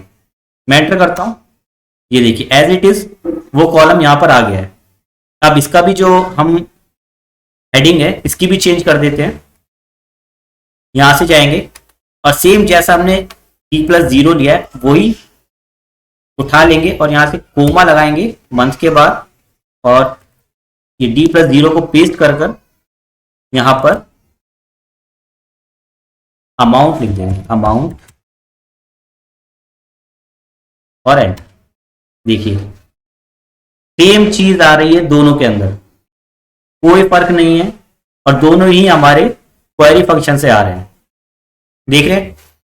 अब इसके अंदर हम और भी चीजें कर सकते हैं, जैसे कि मान लिए मुझे चाहिए कि मैं ये जो 2 कॉलम मैंने निकाले, मैं क्या करता हूं, ये जो ई कॉलम है मैं इसको भी सिलेक्ट कर लेता हूं। ये मैंने सिलेक्ट कर लिया, ये देखिए चार्जेस भी यहां पर आ गए। मैं चाहता हूं कि ये जो हमारे चार्जेस है ये हमारे अमाउंट में से माइनस हो जाए और इसको मेरे को अलग से ना करना पड़े। या तो मैं क्या कर सकता हूं, मैं यहां पर इक्वल टू लगाकर इसको माइनस ये कर सकता हूं, ठीक है, और ये सब में आ जाएगा, ये देखिए, ठीक है। लेकिन मुझे इस तरीके से नहीं करना, अगर मैं यहां पर कोई भी ड्रॉप डाउन बनाता हूं तो ये उसके साथ काम करना चाहिए, बट ये काम नहीं करेगा, देख रहे हैं यहां पर एरर आ जाएगा, कुछ ना कुछ प्रॉब्लम हो जाएगी। बट अगर ये चीज हमारी क्वेरी फंक्शन से ही निकल रही हो तो कोई प्रॉब्लम नहीं आएगी। और वो चीज कैसे होगी मैं आपको बता देता हूं। इसमें क्या करना है, मंथ में हम अपने फंक्शंस में जाएंगे, क्या करते हैं, डी को माइनस करते हैं ई से, या फिर इसको अलग ले लेते हैं, यहां पर अलग कर लेते हैं, यहां पे डी माइनस ई, देखिए अलग से एक कॉलम बन के आ गए, जिसमें से सेम वही जो अभी हमने निकाली थी वैल्यू, वो सारी वैल्यूज यहां पर आ गई हैं। देख रहे एक नया कॉलम और जुड़ गया है, लेकिन हमारा डेटा वही है, डेटा के अंदर 5 कॉलम है वही है, और यहां पर देखिए कितने सारे कॉलम हो गए, 1 2 3 4 5 और 6। ये देखिए ये इस तरीके से कॉलम ऐड होते जा रहे हैं इसके अंदर, जिसमें से हमने सिटी और प्रोडक्ट तो सेलेक्ट ही नहीं करे हैं। स्टिल हमारे पास 6 कॉलम आ चुके हैं। इसका भी हम हेडिंग जो है वो चेंज कर देते हैं, यहाँ अपने फंक्शंस में जाते हैं और यहाँ पर कोमा लगाकर डी माइनस ई, इसके बाद यहाँ पर लिखते हैं डी माइनस ई, कुछ भी लिख सकते हैं, मैं यहाँ पे लिख देता हूँ। ये देखिए यहाँ पर हेडिंग चेंज हो गई है। ये मैंने एक डेमो दिया है, और भी अपना माइंड यूज करके और भी किसी भी तरीके से आप इसके अंदर अपने कॉलम्स को यूज कर सकते हैं। कोई भी कॉलम हम डायरेक्टली यूज नहीं कर सकते, जैसे ए है तो ए ही लिखेंगे, उसके अंदर ऐसे नहीं हो सकता, कुछ भी मॉडिफाई करके उस कॉलम को दोबारा यूज कर सकते हैं। आज हम सीखने वाले डायनेमिक सीरियल नंबर, जैसे कि आप देख रहे होंगे स्क्रीन के ऊपर, सीरियल नंबर तो आप निकाल सकते हो, ठीक है, आप बहुत सारी ट्रिक्स है, आप सीरियल नंबर निकाल सकते हैं, लेकिन एक्चुअली हमें सीरियल नंबर निकालना है डायनेमिकली, हमें डेटा के हिसाब से, मतलब जितना हमारा डेटा उसी के हिसाब से हमारा सीरियल नंबर जो है अप एंड डाउन होना चाहिए। ये चीज कैसे करनी है, ये चीज उनके लिए थोड़ी सी डिफिकल्ट होगी जो कि नए हैं अभी गूगल शीट के अंदर, ठीक है, जो भी सीख रहे हैं, जो फंक्शंस वगैरह में थोड़े मतलब ज्यादा लॉजिक नहीं लगा पाते हैं, उनके लिए ये कम होगी। लेकिन बहुत काम की चीज है। मतलब कि आप जब भी कोई चीज, कोई भी डेटा रिप्रेजेंट करते हैं तो इसमें सीरियल नंबर होना मतलब होता ही है। आप उसके अंदर से हम कभी डेटा कम भी कर देते हैं, कभी ज्यादा भी हो जाता है, उसी के हिसाब से सीरियल नंबर भी कम या ज्यादा होने चाहिए। ठीक, तो वो चीज कैसे करनी है मैं आपको बताता हूँ। पहले मैं डेटा रेडी कर लेता हूँ थोड़ा। जैसे कि आप देख रहे हैं यहाँ पर मेरे पास कुछ डेटा है, ठीक है, डेटा टैब के अंदर, और ये मुझे यहाँ पर चाहिए। ठीक है, इसके लिए मैं पहले एक ड्रॉप डाउन बना लेता हूँ, यहाँ बना लेता हूँ। ठीक है, इसके लिए क्या करेंगे, ड्रॉप डाउन बनाने के लिए आपको पता ही होगा, ड्रॉप डाउन के लिए हम डेटा में जाएंगे, उसके बाद जाएंगे डेटा वैलिडेशन। यहाँ से या तो हम कोई लिस्ट बना सकते हैं या फिर कोई रेंज ले सकते हैं। हम रेंज ले लेते हैं, इसके ऊपर क्लिक करेंगे और यहाँ पे डेटा में जाकर नेम सेलेक्ट कर लेंगे। ठीक है, ये मैंने सेलेक्ट कर लिया और ओके करा, रिजेक्ट कर देते हैं और सेव। ठीक है, वापस अपने टैब में आएंगे और यहाँ देखिए यहाँ पे ड्रॉप डाउन बन गया है, ये सभी नाम आ गए। ठीक है, अब मुझे क्या करना है, यहाँ पर डेटा हम फिल्टर करा लेते हैं जो कि इससे लिंक होगा, या हमारे ड्रॉप डाउन जो है इससे लिंक होगा। जो भी मैं नाम यहाँ पे सिलेक्ट करूँ उसी का डेटा यहाँ पर आना चाहिए। ठीक है, और उसी के हिसाब से हमारे जो सीरियल नंबर है वो वेरी करने चाहिए। इसके लिए क्या करेंगे, फिल्टर फंक्शन जैसे कि आपको सबको आता ही है, equal to filter, data type में जाएंगे, यहाँ से सारा डेटा जो है ले लेंगे। ठीक है, डेटा ले लिया हमने, इसके बाद कोमा लगाएंगे। कंडीशन के लिए हमें नेम वाली रेंज चाहिए, तो नेम वाला कॉलम सेलेक्ट कर लेंगे, फिर इक्वल टू, फिर फॉर्मूला वाले टैब में आएंगे और यहाँ पर आके जहाँ पर हमने ड्रॉप डाउन बनाया है उसको सिलेक्ट कर लेंगे, उस सेल में ये सिलेक्ट कर लिया, फिर ब्रैकेट बंद करेंगे और एंटर। अभी यहाँ पर एरर आ रहा है क्योंकि यहाँ पर कोई भी रेंज नहीं है। ठीक है, जैसे मैं यहाँ पर राम सेलेक्ट करता हूँ, ये देखिए राम का डेटा आ गया, और कोई भी नाम सेलेक्ट करूंगा उसी का डेटा यहाँ पर आता है। ठीक है, तो बॉर्डर कर लीजिए, बॉर्डर कर लिया। ठीक है, अब मैं क्या चाहता हूं कि यहां पर ना इनका सीरियल नंबर आए सभी का। जैसे ही मैं यहाँ पे सेव करूं या कुछ भी करूं तो ये देखिए यहाँ पे 2 रो है, तो यहाँ पे 1 और 2 ही सीरियल नंबर आने चाहिए। और यहाँ पर कुछ भी करूं, अब हम यहाँ पर लगाते हैं अपना फॉर्मूला, ठीक है, जो कि हमें सीरियल नंबर निकाल कर देंगे। ठीक, इसके लिए क्या करते हैं, सबसे पहले लगाएंगे इज इक्वल टू, लिखेंगे रो, टैब मारेंगे, ब्रैकेट ओपन हो जाएगा। इसके बाद यहां पर हमें एक रेंज देनी है जो कि होगी A1 कॉलन ए। अगर सिर्फ ए छोड़ेंगे तो ये पूरा का पूरा डेटा जो है जितना भी कॉलम है पूरा सेलेक्ट कर लेगा, हमें इतना नहीं चाहिए, आप डेटा के हिसाब से ले सकते हैं। ठीक, अभी मैं 20 तक ले लेता हूं। ठीक है, और यहाँ पे ब्रैकेट बंद कर देते हैं। यहाँ देखिए यहाँ पे 1 आ गया। ठीक, हमारे सीरियल नंबर जो है 1 आ गया यहाँ पर, लेकिन अभी हमें क्या है, ये पूरे सीरियल नंबर नहीं दे रहा है। इसके लिए हम क्या करेंगे, यहाँ पर एरे फॉर्मूले के लिए कंट्रोल शिफ्ट क्या करेंगे, एरे फॉर्मूला आ जाएगा और फिर एंटर, इसे हटा देंगे पीछे से। ये देखिए सीरियल नंबर आ गए हैं 20 तक। ठीक है, लेकिन हमें तो सिर्फ इतने चाहिए जो कि हमारे डेटा के हिसाब से है, मतलब यहाँ पर हमें 5 तक ही आने चाहिए। और अगर मैं यहाँ पर इसे चेंज करूं तो इसी के हिसाब से यहाँ पर चलने चाहिए, बट अभी तो ऐसा कुछ भी नहीं हो रहा इसमें, है ना। तो इसी के लिए हमें एक ट्रिक लगानी पड़ेगी। इसमें क्या करना है हमें, ये यहाँ पे जो 20 है इसे हमें डायनेमिक करना पड़ेगा। ठीक है, जो हमने A20 है लास्ट में, A1 से A20 तक है, हम 20 को डायनेमिक कर देंगे, जिससे कि जितना हमारा डेटा होगा उसके हिसाब से अपने आप ही यहाँ पे कैलकुलेट कर लेगा और उतने ही यहाँ पर रो शो करेगा। जैसे अभी 20 रो शो कर रहा है और हमारा डेटा सिर्फ 2 रो के अंदर है, तो यहाँ पे 2 रो ही शो करेगा। ठीक है, इसके लिए क्या करना है, सबसे पहले देखिए यहाँ पर हमें काउंट फॉर्मूला लगाते हैं। यहाँ पे लिखते हैं काउंट इफ,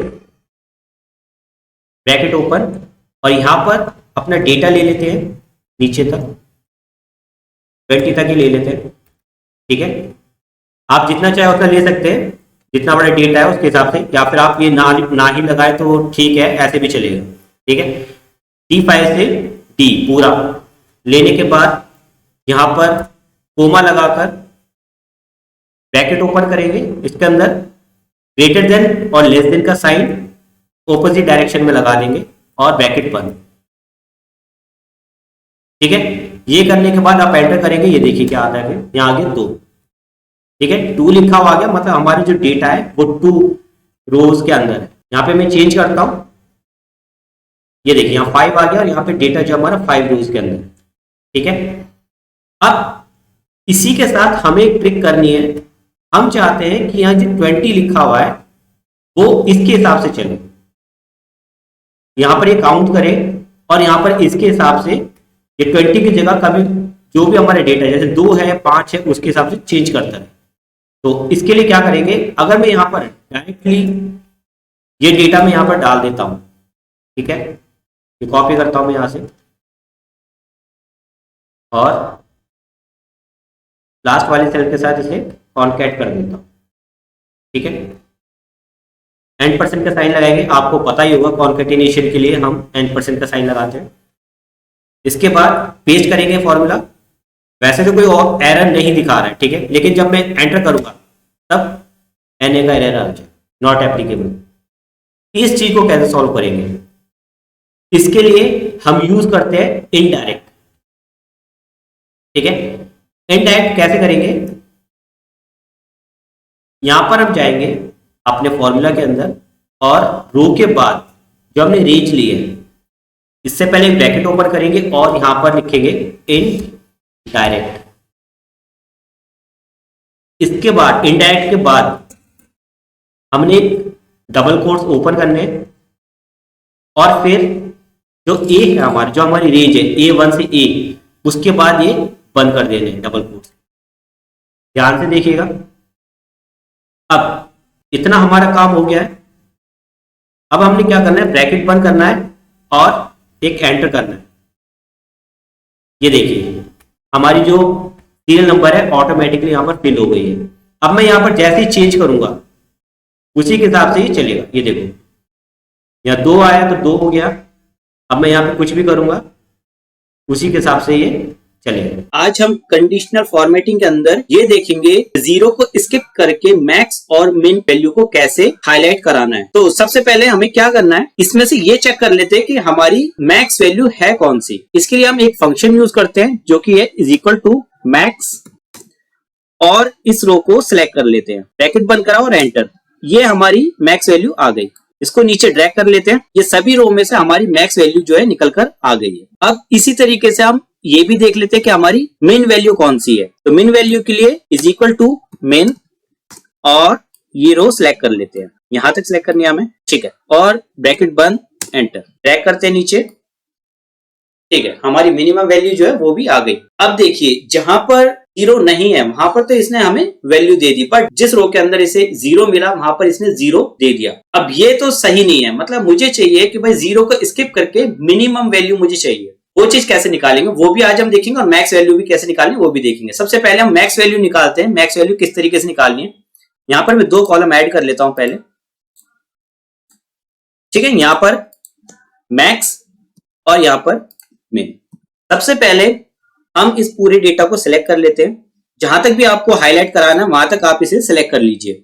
इसके बाद फॉर्मेट पे जाइए, कंडीशनल फॉर्मेटिंग, और यहां पर कस्टम फॉर्मूला सिलेक्ट कर लीजिए। इसके बाद अब हाईलाइट कराने के लिए फॉर्मूला बनाना है, वो फॉर्मूला मैं आपको बाहर बना के दिखा दूं ताकि आप सबको दिखाई दे। क्या करना है, इज इक्वल टू, यहां पर ये वाली रो हम सिलेक्ट कर लेते हैं, यहां पर इक्वल टू लगाकर मैक्स फॉर्मूला लगाएंगे और फिर से इस रो को हाईलाइट कर लेंगे। ये हो गया। इसके बाद ब्रैकेट बंद और एंटर। अभी एरर आ रहा है क्योंकि ये फॉर्मूला कंडीशनल फॉर्मेटिंग के अंदर काम करेगा। इसे कॉपी करा और यहां पर पेस्ट कर दिया। अभी ये देखिए सारी वैल्यूज हाईलाइट हो गई है, बट इसमें एक और चीज आपको करनी है। आपको क्या करना है, ये जो रेंज है हमारी, इसके पहले आपको डॉलर का साइन लगाना है, जहां पे भी अल्फाबेट है, मतलब ए के आगे और ई के आगे जैसे मैं लगा रहा हूं ऐसे ही आप लगा दीजिए। ये मैंने लगा दिया। अब इसको कॉपी करके अपने कंडीशनल फॉर्मेटिंग में डाल देते हैं। ये मैंने डाल दिया, डन करता हूं। ये देखिए हमारी जो वैल्यूज है वो हाईलाइट हो गई। ये चेक भी कर लेते हैं यहाँ पर, ये देखिए 71, 95, 99, 97 देखिए सारी वैल्यू जो है हाईलाइट हो गई। ये तो इजी था, ये आप सब आराम से कर लेंगे। बट दिक्कत क्या है, हमें मिनिमम वैल्यू हाईलाइट कराने में, क्योंकि हमें जीरो भी स्किप करना है और मिनिमम वैल्यू जैसे कि इसमें 38 है ये हमें हाईलाइट करानी। तो ये कैसे होगा? तो मिनिमम वैल्यू निकालने के लिए हम क्या करेंगे, सबसे पहले हम जीरो काउंट कर लेंगे। और काउंट हम कैसे करते हैं, काउंट इफ फंक्शन की मदद से। मतलब इज इक्वल टू लगाया, काउंट इफ लिखा और यहाँ पर इस रो को सिलेक्ट कर लिया। इसके बाद कोमा लगाया और हमें क्या काउंट करना है, जीरो। तो मैं जीरो यहाँ पे लगा दूंगा और ब्रैकेट बंद करूंगा। ये देखिए जीरो यहाँ पे दिखा दिया इसने, एक जीरो है। अगर मैं इसे भी जीरो कर देता हूँ तो देखिए यहाँ पे 2 जीरो हो जाएंगे। ये हमारा एक काम हो गया। अब हमें जो दूसरे फंक्शन की जरूरत पड़ेगी वो होगा हमारा स्मॉल फंक्शन। स्मॉल फंक्शन हमें क्या करता है, हमें लोएस्ट वैल्यू रिटर्न करता है। वो कैसे, मैं दिखाता हूं आपको। सबसे पहले लगाया इज इक्वल टू, इसके बाद लिखा स्मॉल और इस रो को सेलेक्ट कर लेते हैं। ये 2 पैरामीटर लेता है, एक आपका डेटा, दूसरा नंबर। अब मुझे क्या करना है, मुझे लोएस्ट वैल्यू सेलेक्ट करनी है, मतलब लोएस्ट वैल्यू देखनी है। अब मुझे देखना है कि इस रो के अंदर लोएस्ट वैल्यू कौन सी है। लोएस्ट वैल्यू अगर मैं यहाँ पर डालता हूं 1 और एंटर करता हूं, ये देखिए यहाँ पर इसने मुझे 0 दे दिया। मैं यहाँ पर 2 डालता हूं, 2 एंटर करा, फिर से 0 दे दिया, क्योंकि हमारे पास 2 जीरो है। अब मैं डालता हूं 3 डाला और एंटर करा, ये देखिए इसने मुझे क्या दिया, 38। इस रो के अंदर सबसे कम वैल्यू यही है। अब मैं क्या करूंगा, मैं इसको थोड़ा डायनेमिक बना दूंगा। मतलब मैं इस नंबर की जगह लगा दूंगा काउंट इफ। काउंट इफ लगाया, इस रो को सिलेक्ट करा और कोमा लगाकर हमने काउंट करना है 0 लगाया, ब्रैकेट बंद करा और स्मॉल का भी ब्रैकेट बंद कर देते हैं। ये मैंने कर दिया और एंटर करा। अभी ये मुझे 0 दे रहा है। क्यों दे रहा है? क्योंकि ये मुझे 2 रिटर्न कर रहा है। 2 रिटर्न कर रहा है तो मुझे 0 मिलेगा, बट मुझे चाहिए 3। तो मैं यहाँ क्या करूंगा, मैं यहाँ कर दूंगा +1। ये मैंने +1 करा, अब एंटर करता हूं, ये देखिए आ गया 38। अब मैं क्या करता हूं, देखिए इसको पहले ऊपर कॉपी कर लेता हूं, यहां से कट करके इधर लिख लेता हूं और यहां से इसको ड्रैग करता हूं। अब देखिए क्या वैल्यूज आती हैं। देख रहे हैं हमारे डेटा की मिनिमम जितनी भी वैल्यू है, 0 को स्किप करके सारी वैल्यूज यहां आ गई है। अब इसे हमें अपने कंडीशनल फॉर्मेटिंग में यूज करना है। तो इसके लिए क्या करेंगे, अपने फॉर्मूले के सबसे स्टार्टिंग में जाएंगे और यहां पर इज इक्वल टू लगाकर, जिस तरीके से मैं कर रहा हूं उस तरीके से करिएगा और यहां पर सेलेक्ट कर लेंगे इस रो को। इतना करने के बाद आप एक और चीज कर लीजिए, यहां पर $साइन लगा लीजिए पूरी रो में, अल्फाबेट से पहले, जिस तरीके से मैं कर रहा हूं ये, और इस तरीके से यहां पर भी कर लीजिए, यहां और यहां। एंटर किया, अभी एरर आएगा। अब इसको कॉपी करना है, कॉपी कर लिया। अब पूरा डेटा सिलेक्ट कर लीजिए जहां तक आपको हाईलाइट कराना है। अब जाइए फॉर्मेट में, यहां पर conditional formatting, add a new rule और यहां पर सिलेक्ट कीजिए कस्टम फॉर्मूला और उस फॉर्मूले को यहां पर पेस्ट कर दीजिए। अभी सेम कलर है मैक्स वैल्यू का भी और मिन वैल्यू का भी, तो मैं मिनिमम वैल्यू जो है उसे रेड कलर से हाईलाइट करा देता हूं। यहां से रेड कलर ले लेंगे, ये देखिए रेड कलर मैंने ले लिया और डन। ये देखिए यहां पर मैक्स वैल्यू भी हाईलाइट हो गई और मिन वैल्यू भी हाईलाइट हो गई और 0 को भी स्किप कर दिया है। अगर मैं यहां पर 38 से कम वैल्यू डालता हूं, जैसे 25, अब ये देखिए ये वाली जो है हाईलाइट हो गई है। और अगर मैं यहां पर 71 से भी बड़ी कोई वैल्यू डालता हूं, जैसे 80, अब ये देखिए ये वाली वैल्यू जो हाईलाइट हो गई है। तो इसी तरीके से ये फॉर्मूला काम करेगा। आज हम सीखेंगे कंडीशन के हिसाब से सीरियल नंबर लगाना। देख रहे हैं मेरे पास कुछ डेटा और हर डेटा के आगे सीरियल नंबर है, बट सीरियल नंबर सब में अलग अलग है। आइए सबसे पहले हम पहली कंडीशन को समझते हैं। पहली कंडीशन में क्या है, हमारे पास सीरियल नंबर आ रहे हैं, वो उतने ही आ रहे हैं जितना हमारा डेटा है। मतलब हमारे पास 15 रो है तो 15 रो के हिसाब से हमारे पास सीरियल नंबर आ रहे हैं। ठीक है, ये तो सही है। अगर मैं इसके अंदर डेटा बढ़ाता हूं तो देखिए यहाँ पर सीरियल नंबर भी बढ़ जाता है। बट इसके अंदर जो दिक्कत है वो ये है कि अगर मैं बीच में से कोई भी डेटा, मतलब कोई भी एक सेल में से डेटा हटा देता हूं, सपोज मैं यहां से हटाता हूं, तो ये देखिए क्या हुआ, एक सीरियल नंबर कम हो गया। हमारे पास जो सेल है, सेल के अंदर जो वैल्यूज है वो भी 15 ही है, बट यहाँ पर तो ये ब्लैंक आ गया। अब मैं एक और सेल से डेटा डिलीट करता हूं तो ये देखिए यहाँ पर इसने 2 ब्लैंक दे दिया हमें। तो कई बार क्या होता है कि हमारा डेटा कुछ अलग टाइप का होता है जिसमें ये कंडीशन काम नहीं करती। वैसे इस कंडीशन के लिए मैंने वीडियो पहले बनाई हुई है, मैं उसका लिंक आपको डिस्क्रिप्शन में दे दूंगा। इसके बाद जो दूसरी कंडीशन है उसके ऊपर आते हैं और यहाँ पर देखते हैं यहाँ क्या कंडीशन है। अब सेकंड कंडीशन में क्या है, हमारे पास डेटा है जिसमें कुछ सेल ब्लैंक है। और इसके अंदर जो सीरियल नंबर आ रहे हैं वो 3 सेल के अंदर डेटा है, तो यहाँ पर सीरियल नंबर भी 3 ही है। फिर उसके बाद ब्लैंक सेल आ गया, फिर 1 2 3 से शुरू हो गया। फिर से देखिए नीचे भी ऐसे ही है और उसके बाद भी ऐसे ही है, मतलब जितना हमारा डेटा है और ब्लैंक सेल के बाद डेटा शुरू हो रहा है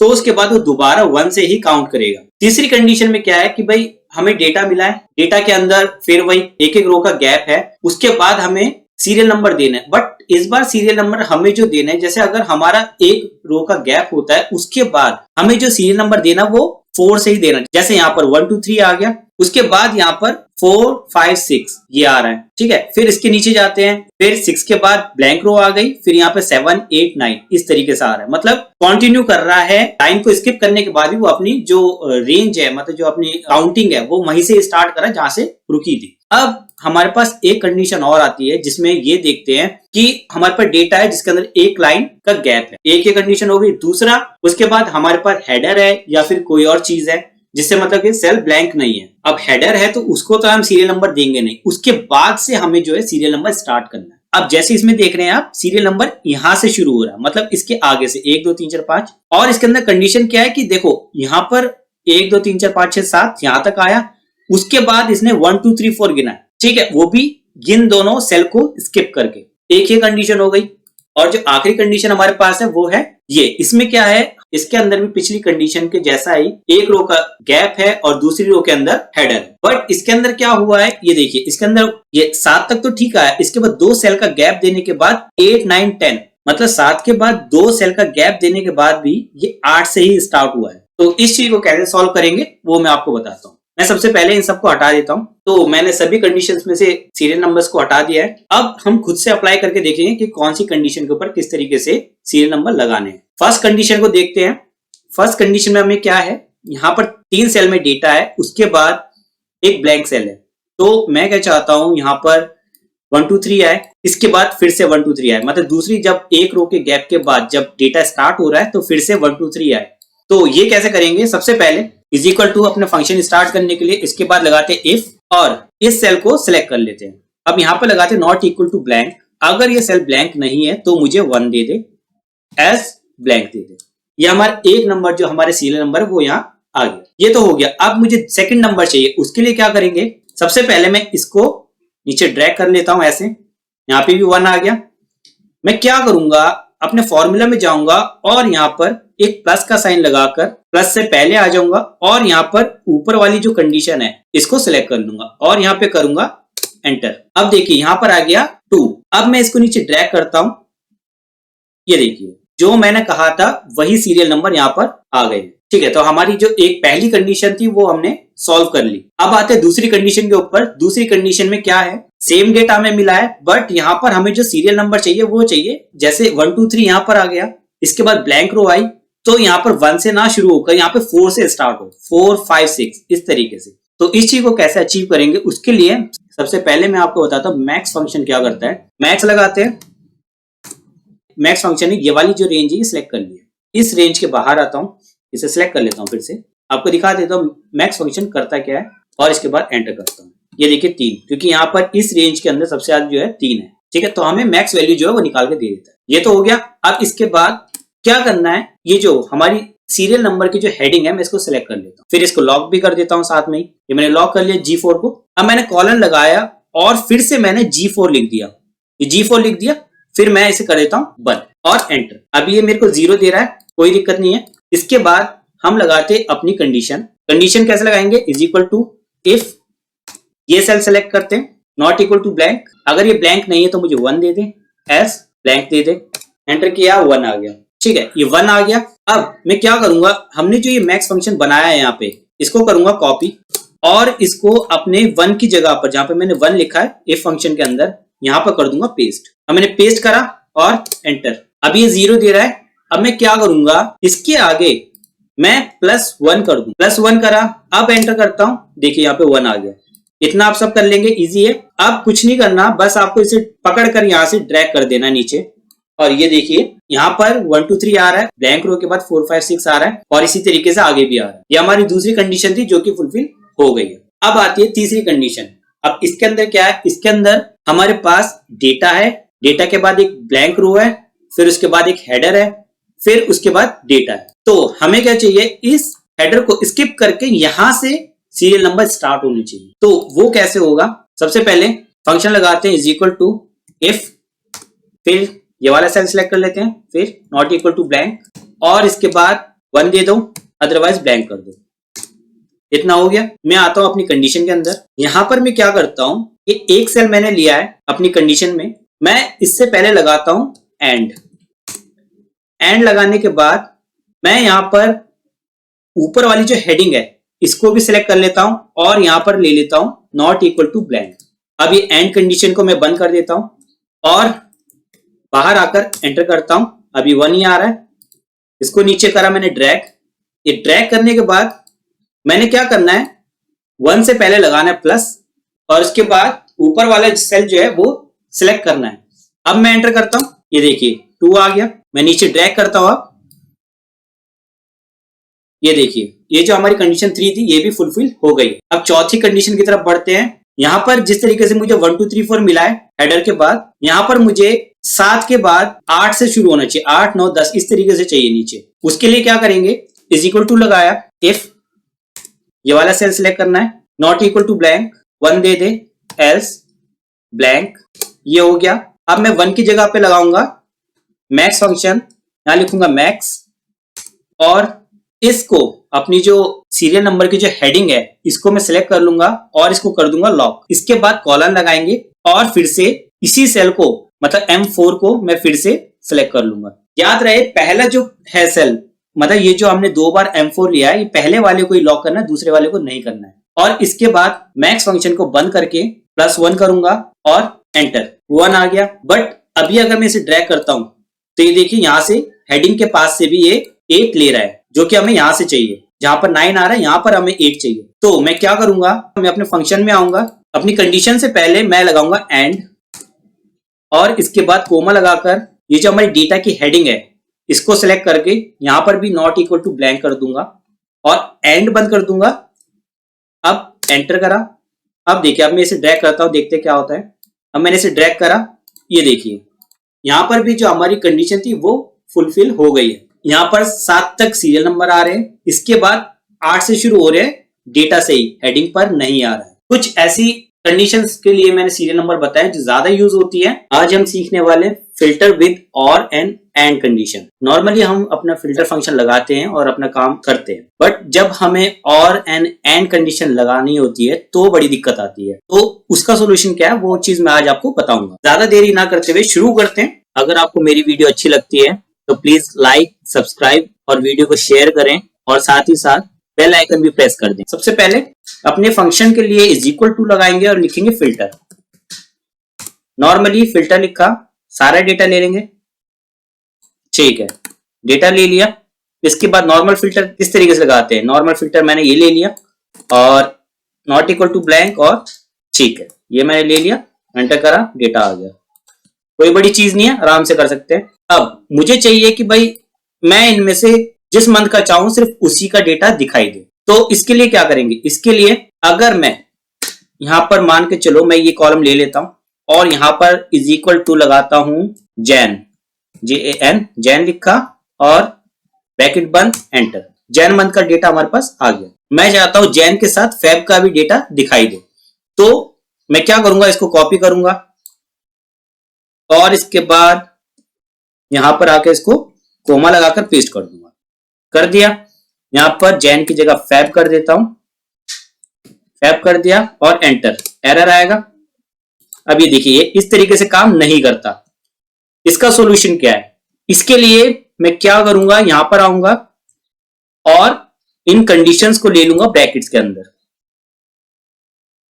इसको ले लिया और ये वाली को भी मैं ब्रैकेट के अंदर ऐसे ले लूंगा, ठीक है, एंटर करा, कोई रिजल्ट नहीं है। अब ये देखिए मैंने यहां पे जो कोमा लगा है इसको हटाकर मैं यहां पर कर दूंगा प्लस, और अब मैं एंटर करता हूं, ये देखिए यहां पर डेटा आ गया है। मैं इसको सॉर्ट कर देता हूं तो आपको साफ दिखाई देगा। सॉर्ट, और मेरे को किस कॉलम से करना है, 1 2 3 4, चौथे कॉलम से करना है। कोमा लगाया 4 और फिर कोमा लगाया और ट्रू, एंटर, ये देखिए यहाँ फैब और जैन, ठीक है। इस तरीके से डेटा हमारा आ गया। एक ये चीज तो सॉल्व हो गई हमारी। इसके बाद एक दिक्कत और आती है हमारे साथ, जब हम एंड की कंडीशन लगाते हैं। एंड की कंडीशन मतलब किस तरीके से, मान लो मुझे इस रेंज में से मुझे चाहिए कि ग्रेटर देन 10 हो और सेम रेंज में से लेस देन 50 हो। अब ये आपका रिजल्ट जो है वो आ जाएगा, ठीक है। ये आ गया यहाँ पर रिजल्ट। बट दिक्कत कहां पे आती है, अगर यही चीज मुझे इफ कंडीशन के साथ लगानी हो। मतलब मान के चलो मैं यहां पर लगाता हूं इफ, और मुझे चाहिए कि अगर ये सेल ब्लैंक ना हो, नॉट इक्वल टू ब्लैंक, तो मुझे क्या चाहिए, मेरे को ये ग्रेटर देन 10 चाहिए। ये कंडीशन मैं लगा दी। बट अब दिक्कत क्या है, मैं कोमा लगाऊंगा तो ये देखिए दूसरी कंडीशन में चले आता है। ये कैसे सॉल्व होगा, मतलब अब यहां पर मुझे दूसरी कंडीशन में कैसे दूंगा, यहाँ पे ग्रेटर देन की तो दे दी, अब लेस देन की कंडीशन कैसे किस तरीके से दूंगा। अब इसका सॉल्यूशन क्या है, सबसे पहले मैं इसको ब्रैकेट्स के अंदर बंद कर देता हूं इस तरीके से, और इसको कॉपी कर लेता हूं। ये मैंने कॉपी कर लिया, यहां पर आकर प्लस का साइन लगाया और पेस्ट करा। पेस्ट करने के बाद मैं इस कंडीशन को चेंज कर देता हूं, यहां से लेस देन 50, और इसके बाद कोमा लगाकर डबल कोट्स और बंद, एक और बार और एक और बार, 2 बार ब्रैकेट्स बंद करके एंटर कर दीजिए। अभी एरर आ रहा है। अब मैं यहां पर कोई वैल्यू देता हूं, जैसे जैन, ठीक है, मैंने जैन दिया। अभी ये जो डेटा दिखा रहा है ये और की कंडीशन के हिसाब से दिखा रहा है। और के लिए हम यूज करते हैं प्लस, और एंड के लिए हम यूज करते हैं स्टार। तो यहां पर मैं क्या करता हूं, प्लस हटाकर स्टार लगा देता हूं। अब एंटर करता हूं, ये देखिए ये डेटा आ गया। इसको मैं सॉर्ट कर देता हूं। ये देखिए मुझे क्या करना है, 1 2 3 4 5, पांचवें कॉलम से मुझे सॉर्ट करना है। 5 लगाया, ट्रू लिखा और एंटर। ये देखिए ये हमारा डेटा आ गया। तो इस तरीके से हम अपनी इफ कंडीशन के साथ एंड का भी यूज कर सकते हैं।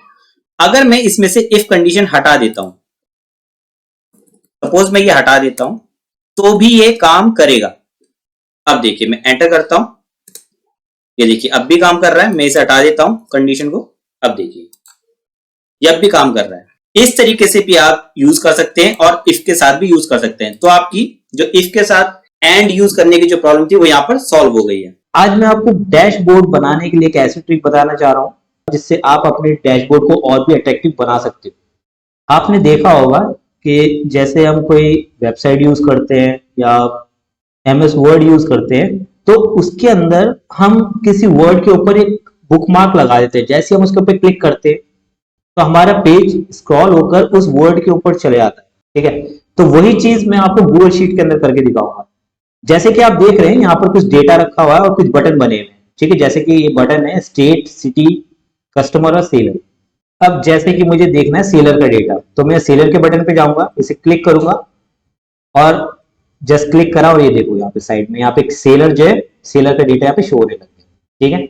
इसी तरीके से मैं सिटी पे जाऊंगा, सिटी पे क्लिक करूंगा और यहाँ सिटी का डेटा आ गया, देखिए, ठीक है। अब इसी तरीके का डैशबोर्ड बनाने के लिए आपको जस्ट कुछ नहीं करना, बहुत छोटी सी ट्रिक है लेकिन आपको काम बहुत आएगी। डैशबोर्ड वगैरह बनाते हैं और कई बार हमें स्क्रॉल करना पड़ता है, ठीक है, और किसी के सामने कोई प्रेजेंटेशन देनी पड़ती है, तो उसके ना स्क्रॉल वगैरह करने से ना इंप्रेशन थोड़ा खराब हो जाता है। बट इस ट्रिक से क्या होगा, आपका काम है ना और भी ज्यादा अट्रैक्टिव लगेगा, ठीक है। और ये करना कैसे मैं आपको बता देता हूँ। सबसे पहले मैं इन सभी बटन पे से लिंक हटा देता हूं ताकि मैं आपको दोबारा दिखा सकूं कि किस तरीके से मैंने ये बटन क्रिएट किए। जैसे कि आप देख सकते हैं मैंने इन्हीं सभी बटन पे से लिंक्स हटा दिए, ठीक है। अब मैं इन पे क्लिक करूंगा तो कुछ भी नहीं होगा। अब इनके ऊपर ये लगाना कैसे, मतलब लिंक कैसे लगाने कि हमारा जो स्क्रॉल है वो जस्ट क्लिक करने पे ही हो जाए। अब मैं आपको बताता हूँ कि इस पे लिंक कैसे लगाएंगे जिससे हमें किसी भी स्पेसिफिक डेटा पे जाना है, कुछ भी देखना है तो उस पर कैसे जाएंगे। इसके लिए क्या करना है, सबसे पहले हम सेलर पे लगाते हैं। यहाँ पे हम राइट क्लिक करेंगे, यहाँ पे देखिए इंसर्ट लिंक का ऑप्शन आ रहा है, इसके ऊपर क्लिक करेंगे। फिर इसके बाद देखिए लास्ट में बिल्कुल एक और ऑप्शन आ रहा है, शीट एंड नेम रेंजेस, इसके ऊपर क्लिक कर लेंगे। इसके बाद सबसे नीचे आने के बाद select a range of cell to link, इसके ऊपर क्लिक करेंगे। अब हम उस सेल के ऊपर चले जाएंगे जहां पर हमें ये लगाना है। जैसे कि मुझे सेलर के ऊपर लगाना है, मैं सेलर के ऊपर क्लिक करूंगा और यहां पर देखिए ये शीट का नाम और यहाँ पे सेल ये है C165, ये देखिए ये यहां पर आ गया है और यहाँ पे बस ओके कर देना है और काम हो गया। अब इसकी फॉर्मेटिंग हम थोड़ी चेंज कर लेते हैं, इसकी फॉर्मेटिंग ले लेते हैं। फॉर्मेट प्रिंटर पे क्लिक करेंगे और यहाँ पे क्लिक कर देंगे, ये देखिए हो गया। ठीक है, अब बटन बन गया है। जैसे ही आप इसके ऊपर क्लिक करते हैं या फिर जस्ट होवर करते हैं, सिर्फ इसके ऊपर माउस लेकर आएंगे तो भी ये ऑप्शन आ जाएगा। आप इसके ऊपर क्लिक करिए और ये देखिए ये यहाँ पर आपका कर्सर जो है यहाँ पर आ गया। ठीक है, अब मैं इस डेटा को ऊपर कर देता हूँ। अब देखिए मुझे सेलर के डेटा पे जाना है, तो मैं जब इसके ऊपर यहाँ पे क्लिक करूंगा और ये देखिए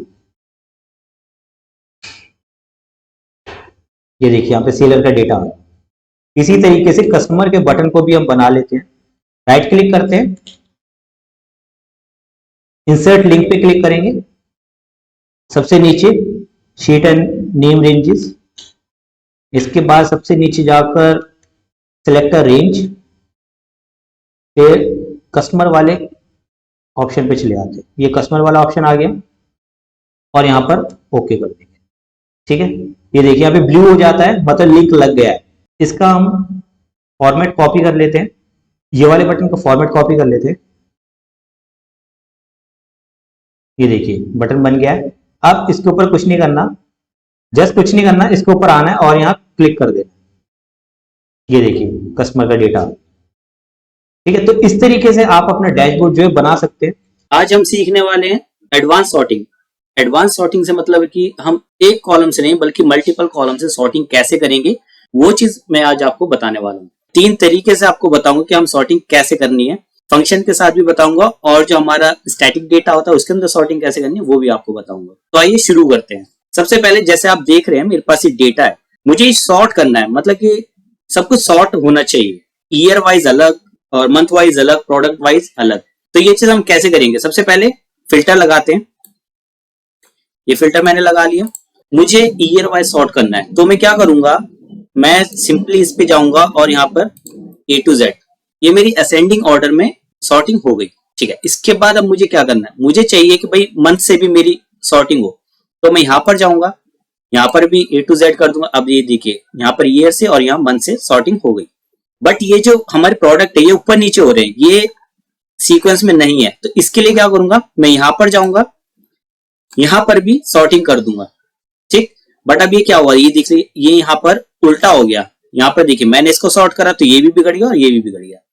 इसके लिए क्या करें, हम सबसे पहले यहां से जो रो सबसे कम होती है सबसे पहले हम उसको सॉर्ट करेंगे। उसके लिए यहां पर गए, सॉर्ट करा, इसके बाद फिर इसको सॉर्ट करा, फिर वापस इसको सॉर्ट कर दिया। अब ये देखिए 2019, उसके बाद मंथ आ गए, अप्रैल का आ गया, जून का आ गया और मई का आ गया। ठीक, इसके बाद अप्रैल में 2019 में अप्रैल में ये प्रोडक्ट 2 बार बिका है और अप्रैल में ही बी प्रोडक्ट इतनी बार और ये इतनी बार।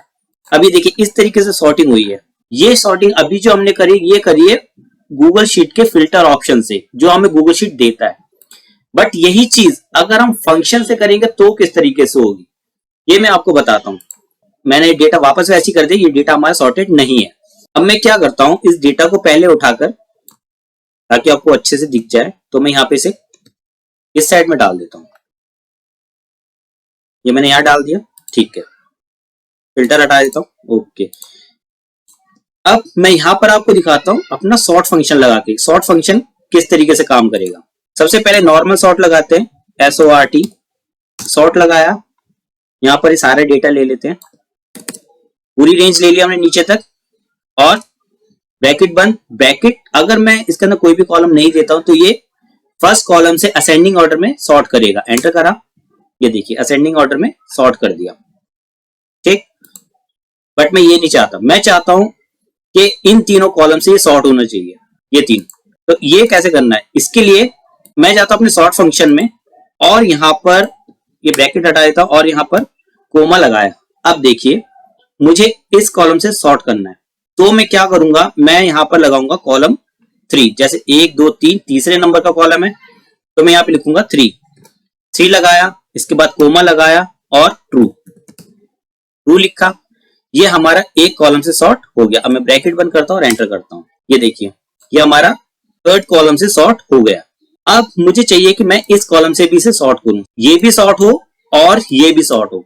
तो वो कैसे करेंगे, इसके बाद मैं जाऊंगा अपने फंक्शन में, दोबारा फंक्शन में जाऊंगा और यहां पर कोमा लगाऊंगा और जो पहले मैंने कंडीशन दी थी उससे पहले एक और कंडीशन लगाऊंगा कॉलम 2 के साथ। कॉलम 2 कोमा लगाया और ट्रू, ठीक है। ये दो कंडीशन मेरी हो गई है। अब मैं बाहर आकर एंटर करता हूं, अब देखिए इस कॉलम से भी सॉर्ट हो गया और इस कॉलम से भी सॉर्ट हो गया, ठीक है। इसके बाद मुझे इस कॉलम से भी सॉर्ट करना है, ये वाले कॉलम से, मतलब इस कॉलम से। तो मैं क्या करूंगा, मैं इससे पहले जाऊंगा यहां पर कोमा लगाकर कॉलम 1 लूंगा क्योंकि हमारा कॉलम 1 है, ठीक है। तो मैं कॉलम 1 में आया और कोमा लगाकर TRUE ट्रू और एंटर। अब देखिए ये रिजल्ट आ गया हमारा, देख रहे हैं, मतलब बहुत आराम से हम मल्टीपल कॉलम्स के साथ भी सॉर्टिंग कर सकते हैं। अब चाहे तो आप इसके अंदर कोई फंक्शन भी लगा सकते हैं, जैसे मैं लगाता हूं फिल्टर फंक्शन, यहाँ पे फिल्टर लिखा, सॉरी फिल्टर, एंटर किया और इसके बाद मैं लगा देता हूं कंडीशन जो कि है नॉट इक्वल टू ब्लैंक और ब्रैकेट 1 और एंटर। अब देखिए सही से काम करेगा, कोई दिक्कत नहीं आएगी, ठीक है। ये तो हमारा हो गया सॉर्ट। अब इसके बाद क्वेश्चन बनता है कि क्या हम क्वेरी फंक्शन से भी सॉर्टिंग कर सकते हैं। अगर मुझे इसी तरीके की सॉर्टिंग करनी है तो क्या क्वेरी फंक्शन में मैं कर पाऊंगा, तो बिल्कुल कर पाएंगे। सबसे पहले मैं ये हटाता हूं और इसके बाद यहां लगाता हूं इज इक्वल टू क्वेरी लिखूंगा, एंटर किया, ये डेटा ले लेते हैं सारा, ठीक है। डेटा ले लिया, ब्रैकेट ओपन करा, यहाँ पे लिखेंगे सेलेक्ट, इतना आपको सबको आता होगा। स्टार लगाने से सारा डेटा जो है, सारे कॉलम वो आ जाते हैं, ठीक है। इतना काम हमारा हो गया। इसके बाद पहले एंटर करके देखते हैं बाहर जाकर, ठीक है। एंटर करा जी, डेटा आ रहा है, बिल्कुल सही आ रहा है, कोई दिक्कत नहीं है। इसके बाद मैं एक कंडीशन और लगाऊंगा यहाँ पे वेयर की। वेयर के बाद मैं चाहता हूं कि ये कॉलम जो ये नल ना हो, खाली ना हो, तो इसके लिए मैं लगाऊंगा बी कॉलम मुझे नल नहीं चाहिए तो मैं लिखूंगा बी इज नॉट नल, ठीक है। अब एंटर करूंगा, ये देखिए सेम डेटा आ रहा है, ठीक। अब इसके बाद मुझे क्या करना है, सॉर्टिंग करनी है। तो सॉर्टिंग के लिए क्या हम यूज करते हैं, ऑर्डर बाय लगाया। इसके बाद मैं कॉलम दूंगा, सबसे पहले अपना बी कॉलम, फिर सी कॉलम, फिर डी, एंटर किया, ये देखिए सॉर्टिंग हो गई। बड़ी आराम से आप सॉर्टिंग कर सकते हैं। आज हम सीखेंगे फॉर्मूले के साथ चेकबॉक्स किस तरीके से यूज करने हैं। जिस तरीके से हम ड्रॉप डाउन के साथ फॉर्मूला यूज कर सकते हैं उसी तरीके से हम चेक बॉक्स के साथ भी अपना फॉर्मूला यूज कर सकते हैं। जिस तरीके से ड्रॉप डाउन यूज करके हम डेटा फिल्टर करते हैं उसी तरीके से हम चेक बॉक्स यूज करके भी डेटा फिल्टर कर सकते हैं। तो ये कैसे करना है वो आज हम देखेंगे। जैसे कि आप देख रहे हैं मेरे पास कुछ डेटा है और यहाँ पर कुछ हेडिंग्स लिखी हुई हैं जिसमें ये मंथ्स हैं। तो इन मंथ्स का डेटा हम यहाँ पे फिल्टर करेंगे। सबसे पहले हम क्या करते हैं, इस जगह पे चेक बॉक्सेस लगा लेते हैं। तो चेक बॉक्स लगाने के लिए हम सबसे पहले जाएंगे डेटा में जाने के बाद यहाँ पर आ जाएगा डेटा वैलिडेशन। डेटा वैलिडेशन के अंदर आपको मिलेगा टिक बॉक्स, इसको सिलेक्ट कर लीजिए, यहाँ पे रिजेक्ट कर दीजिए और यहाँ सेव कर दीजिए। अब ये देखिए ये चेक बॉक्सेस यहाँ पर आ गए। इस तरीके से ये काम करेंगे। अब मैं आपको बताता हूँ चेक बॉक्स किस तरीके से काम करता है। चेक बॉक्स हमेशा बूलियन वैल्यू रिटर्न करता है। बूलियन वैल्यू क्या होती है, ट्रू और फॉल्स। मैं यहाँ पर लगाता हूँ अपना फॉर्मूला, जैसे कि is equal to if this equal to true. मैं यहाँ पे तो ट्रू लगा भी सकता हूँ या नहीं भी लगा सकता हूँ। मैं पहले ये ट्रू लिख के आपको दिखाता हूँ, उसके बाद मैं आपको दूसरा तरीका भी दिखाऊंगा। इक्वल टू ट्रू, उसके बाद कोमा के बाद true they they, otherwise false they they, bracket बंद, फॉल्स आ रहा है क्योंकि अब ये चेक नहीं है। मैं चेक करूंगा, ये देखिए यहाँ पे ट्रू हो जाएगा, हटा दूंगा फिर फॉल्स हो जाएगा। अभी मैंने यहाँ पर इक्वल टू के बाद ट्रू लिखा है, अगर मैं ट्रू नहीं भी लिखता हूं, ये देखिए मैंने ट्रू हटा दिया वहां से, अब एंटर करता हूं तो भी फॉल्स आएगा और ये ट्रू आएगा। मतलब हमें यहाँ पर कोई कंडीशन देने की जरूरत नहीं, जैसे इसे सिलेक्ट कर लीजिए और ये काम करेगा। तो इतना आपको समझ में आ गया। अब मुझे क्या करना है, मुझे अपना डेटा फिल्टर करना है, तो उसके लिए मैं क्या यूज करूंगा, फिल्टर फंक्शन। और फिल्टर फंक्शन के लिए सबसे पहले लगाऊंगा इज इक्वल टू, फिर लूंगा फिल्टर। इसके बाद ये डेटा मैं सिलेक्ट कर लेता हूं यहाँ से पूरा, ये मैंने कर लिया, ये हटा देता हूं और इसके बाद कोमा लगाकर ये वाली रेंज मैं सिलेक्ट कर लेता हूं और यहाँ पे कर देता हूं नॉट इक्वल टू ब्लैंक, बंद किया और एंटर। ये देखिए यहाँ पे डेटा आ गया। चलो इतना काम हमारा हो गया। अब मुझे देनी है कंडीशन, मुझे ये मंथ के हिसाब से डेटा जो है फिल्टर करना है। अब मैं क्या करूंगा, मैं इस कंडीशन के बाद कोमा लगाया, कोमा लगाने के बाद मैं इस रेंज को सिलेक्ट कर लूंगा और इसके बाद इक्वल टू फोर्थ मंथ। अभी कोई रिजल्ट नहीं आएगा, ब्रैकेट बंद, एंटर। ये देखिए एरर आया। अब ये एरर क्यों आया है, क्योंकि ये देखिए ये जो हमारी रेंज है ये क्या रिटर्न कर रही है, ये कर रही है डेट। ठीक है, ये डेट रिटर्न कर रही है, बट मुझे डेट नहीं चाहिए, मुझे चाहिए मंथ। तो मुझे क्या करना पड़ेगा, मैं इसको मंथ में चेंज करूंगा। ये मैंने मंथ करा और यहां पर भी मंथ कर दिया। अब देखिए यहां पर आ गया 4, तो अब ये मुझे मंथ रिटर्न कर रहा है। तो इसी तरीके से मैं क्या करूंगा, मैं अपनी रेंज को, ये जो मेरी रेंज है इसको मैं मंथ में कन्वर्ट कर दूंगा। यहां पे लिखूंगा मंथ और यहां पर भी ब्रैकेट बंद कर दूंगा। अब एंटर करता हूं, ये देखिए फोर्थ मंथ का डेटा जो है यहां पर आ गया। अब मैं यहां पर मंथ चेंज करता हूं तो देखिए यहां पर भी डेटा जो है चेंज हो जाएगा, यहां 7th मंथ का डेटा आ गया। तो इस तरीके से काम सही कर रहा है। बट मैं क्या चाहता हूं, मैं अगर यहां पर क्लिक करूं तो मुझे अप्रैल का डेटा दिखाई दे और यहां क्लिक करूं तो जून का डेटा दिखाई दे। इसके लिए क्या करूंगा, अगर मैं देखो मैं अपने फॉर्मूला में जाऊंगा, अगर मैं यहां पर डायरेक्टली ये अप्रैल को सिलेक्ट कर लेता हूं तो एरर आएगा। इस चीज को कैसे सॉल्व करना है उसके लिए मैं आपको बताता हूं। यहां पर लगाई इज इक्वल टू और लिखिए मंथ, मंथ लिखा, उसके बाद इसे सिलेक्ट करना है। सिलेक्ट करने के बाद अगर ब्रैकेट बंद करते हैं तो एरर आएगा, वैल्यू एरर आ रहा है। जो मंथ फॉर्मूला है वो नंबर लेता है, तो अभी जो उसे मिला वो टेक्स्ट है, तो टेक्स्ट को हम चेंज कर देंगे नंबर में। वो कैसे करेंगे, %% का साइन लगाए और यहाँ लिखेंगे 1। अब देखिए मैं एंटर करता हूं, यहाँ आ गया 4 क्यों आया, क्योंकि यहाँ पर अप्रैल लिखा हुआ है। इसी तरीके से मैं नीचे करता हूं, ये देखो यहाँ 6 आ गया, इसे मैं जुलाई कर देता हूं, जुलाई। अब देखिए यहाँ पे 7 आ गया, समझ में आया। ठीक है, अब इसे मैं यूज करूंगा अपने फॉर्मूला में। मैं यहां से इसे कॉपी कर लेता हूं, कॉपी किया और अपने फॉर्मूले में जाकर यहां पर पेस्ट कर दिया। अब एंटर करता हूं, ये देखिए अप्रैल का डेटा आ गया। बट अभी भी क्या इशू है, मैं चेक बॉक्स को क्लिक कर रहा हूं तो ये चेंज नहीं हो रहा। तो ये चीज कैसे होगी, इसके लिए हम यूज करेंगे इफ्स का फॉर्मूला। इफ्स का फॉर्मूला में कैसे यूज करना है वो मैं आपको बताता हूं। यहाँ पर ब्रैकेट लगाइए और यहाँ लिखिए इफ्स, ये लिखा, एंटर किया, कोमा लगाकर और कोमा से पहले आने के बाद इस चेक बॉक्स को सिलेक्ट कर लीजिए, ये कर लिया। ठीक है, फिर इसके बाद अपने मंथ वाली कंडीशन के बाद आइए, यहाँ पर फिर से एक कोमा लगाइए और इसके नीचे वाले चेक बॉक्स को सिलेक्ट कर लीजिए। इतना करने के बाद फिर से कोमा लगाया। अब क्या कीजिए, ये वाली जो हमारी कंडीशन है मंथ, इसे कॉपी करके आगे यहाँ पे डाल लीजिए और A5 की जगह इसे कर दीजिए A6। A6 क्यों, क्योंकि मुझको जून चाहिए, इसलिए मैंने A6 कर दिया। अब इसके बाद फिर से कोमा लगाइए और ये वाला सेल सेलेक्ट कर लीजिए, फिर कोमा लगाया, फिर से कंडीशन पेस्ट करके अब कर लीजिए 7। इतना हो गया। अब एंटर करता हूं, अभी एरर आ रहा है क्योंकि कोई भी कंडीशन अभी सिलेक्ट नहीं की है। मैं सिलेक्ट करता हूं अप्रैल, ये अप्रैल का डेटा आ गया।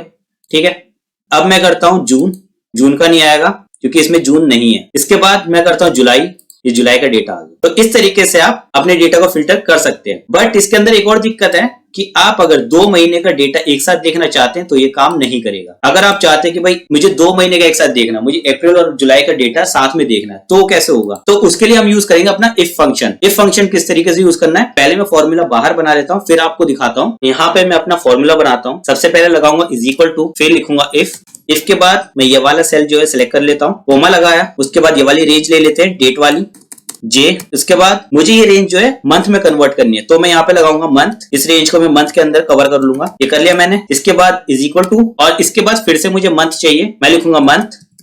मंथ लगाने के बाद मैं ये वाला सेल जो है सिलेक्ट कर लूंगा, फिर %% लगाया, फिर 1 ब्रैकेट बंद, कोमा लगाया, उसके बाद ब्लैंक, फिर ब्रैकेट बंद और एंटर। अब मैं इस फॉर्मूले को कॉपी करके अपने इस फॉर्मूले के साथ चेंज कर दूंगा। मैं क्या करूंगा, ये जो मेरा पूरी कंडीशन है इसकी जगह पे डाल दूंगा मैं ये वाला फॉर्मूला। इतना हो गया। अब एंटर करता हूं, अभी कुछ नहीं आएगा क्योंकि यहाँ पर कोई भी चेक बॉक्स सिलेक्ट नहीं है। तो मैं अप्रैल वाले को सिलेक्ट करता हूं, ये देखिए यहाँ पर रिजल्ट आ गया। अब क्या करना है, मुझे चाहिए दूसरा मंथ, तो उसके लिए मैं क्या करूंगा, मैं यहाँ पर कुछ नहीं, सिर्फ ये वाली कंडीशन जो है A5 है A6 कर दूंगा। फिर इसके बाद इस फॉर्मूले को कॉपी किया और अपने फॉर्मूला में आया, यहाँ पर कोमा लगाया, पेस्ट किया और एंटर। अभी यहाँ पर एरर आएगा। अब इस चीज को कैसे सॉल्व करना है, मैं क्या करूंगा, मेरी जो कंडीशन है इसको मैं ब्रैकेट्स में कवर कर लूंगा इस तरीके से, ध्यान से देखिएगा, और इस कोमा को मैं कर दूंगा प्लस और यहाँ पर भी मैं ब्रैकेट्स कर दूंगा। अब मैं एंटर करता हूँ, ये देखिए रिजल्ट आ गया। अब मैं जून को सिलेक्ट करता हूँ, जून में कोई डेटा है नहीं इसलिए यहाँ पे दिखाई नहीं दे रहा। मैं इसको जुलाई कर देता हूँ, जून की जगह पे जुलाई कर देते हैं। अब देखिए यहाँ पर क्या हुआ है, मैंने इस कंडीशन को चेंज नहीं करा, यहाँ पर B5 की जगह मुझे करना है B6। ठीक है, अब हो गया। अब मैं यहाँ पे क्लिक करता हूँ, ये देखिए अब यहाँ पे दोनों मंथ का डेटा जो है वो दिखाई देगा। आज हम सीखेंगे सम इफ की एक एडवांस ट्रिक। सम इफ का थोड़ा सा और एडवांस आज हम देखेंगे। एक्चुअली करना क्या है, जैसे आप देख रहे हैं मेरे पास ये कुछ डेटा है यहाँ पर, और यहाँ पर एक ड्रॉप डाउन बना हुआ है जिसमें मंथ आ रहे हैं, और यहाँ पर मैंने ये जो नाम है, यहाँ पर नेम्स जितने भी है ये मैंने यूनिक यहाँ पर निकाल लिए। मैं चाहता क्या हूँ, मैं चाहता हूँ यहाँ पर नाम के हिसाब से सम हो, ये तो हो ही, साथ में अगर मैं यहाँ पे मंथ चेंज करूँ तो भी वो यहाँ पर चेंज होना चाहिए। मतलब जिस मंथ में जिस पर्सन ने जितनी सेल की है उसके हिसाब से मुझे डेटा दिखाई दे। और भी बहुत सारे तरीके हैं, अलग अलग तरीकों से आप कर सकते हैं, बट मैं एक इजी सी ट्रिक आपको बताऊंगा और आप ये सिर्फ एक सम इफ फंक्शन से कर लेंगे, बहुत आराम से। डायनेमिक होगा, एरे फंक्शन के साथ भी काम करेगा, इसमें मल्टीपल कंडीशंस भी आप लगा सकते हैं, और जो मैं आपको बता रहा हूँ वो आपके बहुत काम आएगा। तो आइए शुरू करते हैं। सबसे पहले हमें करना क्या है, मैं यहाँ पर अपना सम इफ फंक्शन लगाता हूँ। सबसे पहले मैं लगाता हूँ इज इक्वल टू, उसके बाद लिखता हूँ सम इफ एंटर। सबसे पहले ये मेरे से मांग रहा है रेंज। अब रेंज में मुझे क्या देना है, ये जो नाम वाला कॉलम है मैं इसको सिलेक्ट कर लेता हूँ, कोमा लगाया। अब ये मेरे से क्राइटेरिया मांग रहा है, क्राइटेरिया हमारा हो गया ये वाला सेल मैंने सिलेक्ट कर लिया, फिर कोमा लगाया, और अब ये मांग रहा है सम रेंज। सम रेंज में मैं ये वाला कॉलम जो है सिलेक्ट कर लेता हूँ, ये मैंने कर लिया, ब्रैकेट बंद और एंटर। अब ये देखिए राम का जो टोटल है यहाँ पर आ गया, राम ने इतनी टोटल सेल की है। बट मैं क्या चाहता हूं कि ये जो मुझे दिखाए, ये जब मैं मंथ चेंज करूं तो उसी मंथ की सेल दिखाए, अगर मैं यहाँ पे कुछ भी ना रखूं तो यहाँ पर टोटल सेल आ जाए। तो इस तरीके से मुझे चाहिए। तो मैं क्या करता हूं, सबसे पहले अपने फॉर्मूला को एरे फॉर्मूला बना देता हूं, कंट्रोल शिफ्ट एंटर किया, एरे फॉर्मूला आ गया और एंटर। अभी ये नीचे तक ड्रैग नहीं होगा, ये जो हमारा क्राइटेरिया वाला कॉलम है मैं इसको पूरा नीचे तक सिलेक्ट कर लेता हूँ इस तरीके से, ये मैंने कर लिया और एंटर। अभी देखिए ये सारी जो जितने भी हमारे सेल्स पर्सन है, जितनी भी उनकी सेल है वो सारी उनके सामने आ गई। नीचे जो जीरो आ रहे हैं मैं इसको भी हटाना बताऊंगा ये कैसे हटाने। इतना काम हमारा हो गया। अब मैं क्या चाहता हूं कि अगर मैं यहाँ पर जिस मंथ को सिलेक्ट करूं उसी मंथ की सेल हर नाम के आगे आ जाए। तो ये हम कैसे करेंगे, इसके लिए हम अपने सम इफ फॉर्मूला में आते हैं। ये जो रेंज है अपनी यहाँ पे लगाएंगे कर्ली ब्रैकेट, इसके बाद एंड परसेंट लगाने के बाद यहाँ पे हम एक और फॉर्मूला लगाएंगे जो है इफ। यहाँ पे लिखेंगे इफ, एंटर किया। अब मुझे यहाँ पे क्राइटेरिया देना है कि ये सेल जिसमें मंथ है हमारे, अगर ये ब्लैंक नहीं है तो मुझे ये रेंज दे दे, जिसमें मंथ है अपने वाली रेंज मिल जाए, अदरवाइज ब्लैंक हो जाए। फिर ब्रैकेट बंद करके यहां लगा देंगे कर्ली ब्रैकेट। ये अपना एक काम हो गया। मुझे एक और काम जो करना है वो करना है हमारे क्राइटेरिया के साथ। क्राइटेरिया में क्या करना है, सेम वही चीज, कर्ली ब्रैकेट लगाऊंगा, इसके बाद एंड परसेंट लगाया, इफ फंक्शन, एंटर। अगर ये वाला सेल ब्लैंक नहीं है तो मुझे ये दे दे, अदरवाइज ब्लैंक दे दे। ब्रैकेट बंद, कर्ली ब्रैकेट बंद और एंटर। यहां पर देखिए दो जनों की सेल जो वो आ गई है, राम की और करण की। अब मैं यहां से मंथ हटाता हूं, ये देखिए सभी की टोटल सेल यहां पर आ गई है। अगर मैं मंथ चेंज करता हूं, दिसंबर मैंने किया, देखिए दिसंबर में जिनकी सेल हुई है वो यहां पर आ गई। अगर मैं इसी तरीके से किसी और मंथ की सेल यहां पर देखता हूं, वो देखिए उसी तरीके से ये काम करेगा। बहुत आसानी से आप इस चीज को यहां पे कर पाएंगे। अब एक चीज ये है कि यहां पर जो एक्स्ट्रा जीरो आते हैं इन्हें कैसे हटाना है, तो मैं इसके लिए आपको बताता हूं।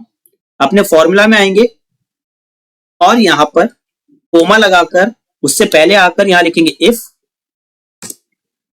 इफ के बाद लगाएंगे लैन, लैन का फॉर्मूला लगाया, यहां पर इस रेंज को सिलेक्ट कर लेंगे पूरे को, ब्रैकेट लगाकर एंड में आ जाएंगे, जहां पर हमारा सम में फॉर्मूला खत्म हो रहा है उसके बाद लगाएंगे कोमा और एक इफ फॉर्मूले के लिए ब्रैकेट जो है बंद कर देंगे। अब करेंगे एंटर। ये देखिए यहां से 0 भी चले गए हैं और हमारा फॉर्मूला बहुत अच्छे से काम भी कर रहा है। ये देखिए अगर वो सेल अवेलेबल है उस मंथ के अंदर तो वो यहाँ पर शो करेगी। तो आज हम देखेंगे फिल्टर फंक्शन किस तरीके से काम करता है। तो शुरू करते हैं। तो फिल्टर फंक्शन लगाने के लिए सबसे पहले हम लगाते हैं इक्वल टू, फिर लिखते हैं फिल्टर, एंटर किया, फिल्टर आ गया। ये हम ऑन कर लेते हैं। सबसे पहला ये मांग रहा है रेंज। रेंज में हमें क्या देना होता है, जो डेटा हमें शो करना है, मतलब जब हम फिल्टर फंक्शन लगा रहे हो जो डेटा दिखना चाहिए, जो रिजल्ट आना चाहिए, उस रेंज को हम यहाँ पर दिखाते हैं। तो जैसे कि मैं ये पूरा डेटा यहाँ पे सिलेक्ट कर लेता हूँ इस तरीके से, ये मैंने सिलेक्ट कर लिया। इसके बाद कोमा लगाया। अब कोमा लगाने के बाद ये मांग रहा है कंडीशन। कंडीशन क्या है, मान लो इस कॉलम के अंदर मुझे वो डेटा दे जो ब्लैंक नहीं है। मतलब जैसे मैंने ये कॉलम सिलेक्ट कर लिया, अब मैं यहाँ लगाऊंगा नॉट इक्वल टू ब्लैंक और उसके बाद ब्रैकेट, ब्रैकेट लगाया, एंटर करता हूं। ये देखिए ये सारा डेटा यहाँ पर आ गया। डेटा तो आ गया, अभी डेटा किस बेस पे आ रहा है कि जो यहाँ पर ब्लैंक नहीं है उस बेस पे आ रहा है। अब मैं यहाँ से कुछ भी डिलीट करता हूँ। अभी जो हमारे डेटा है ये देखिए यहाँ पे 26 तक आ रहा है।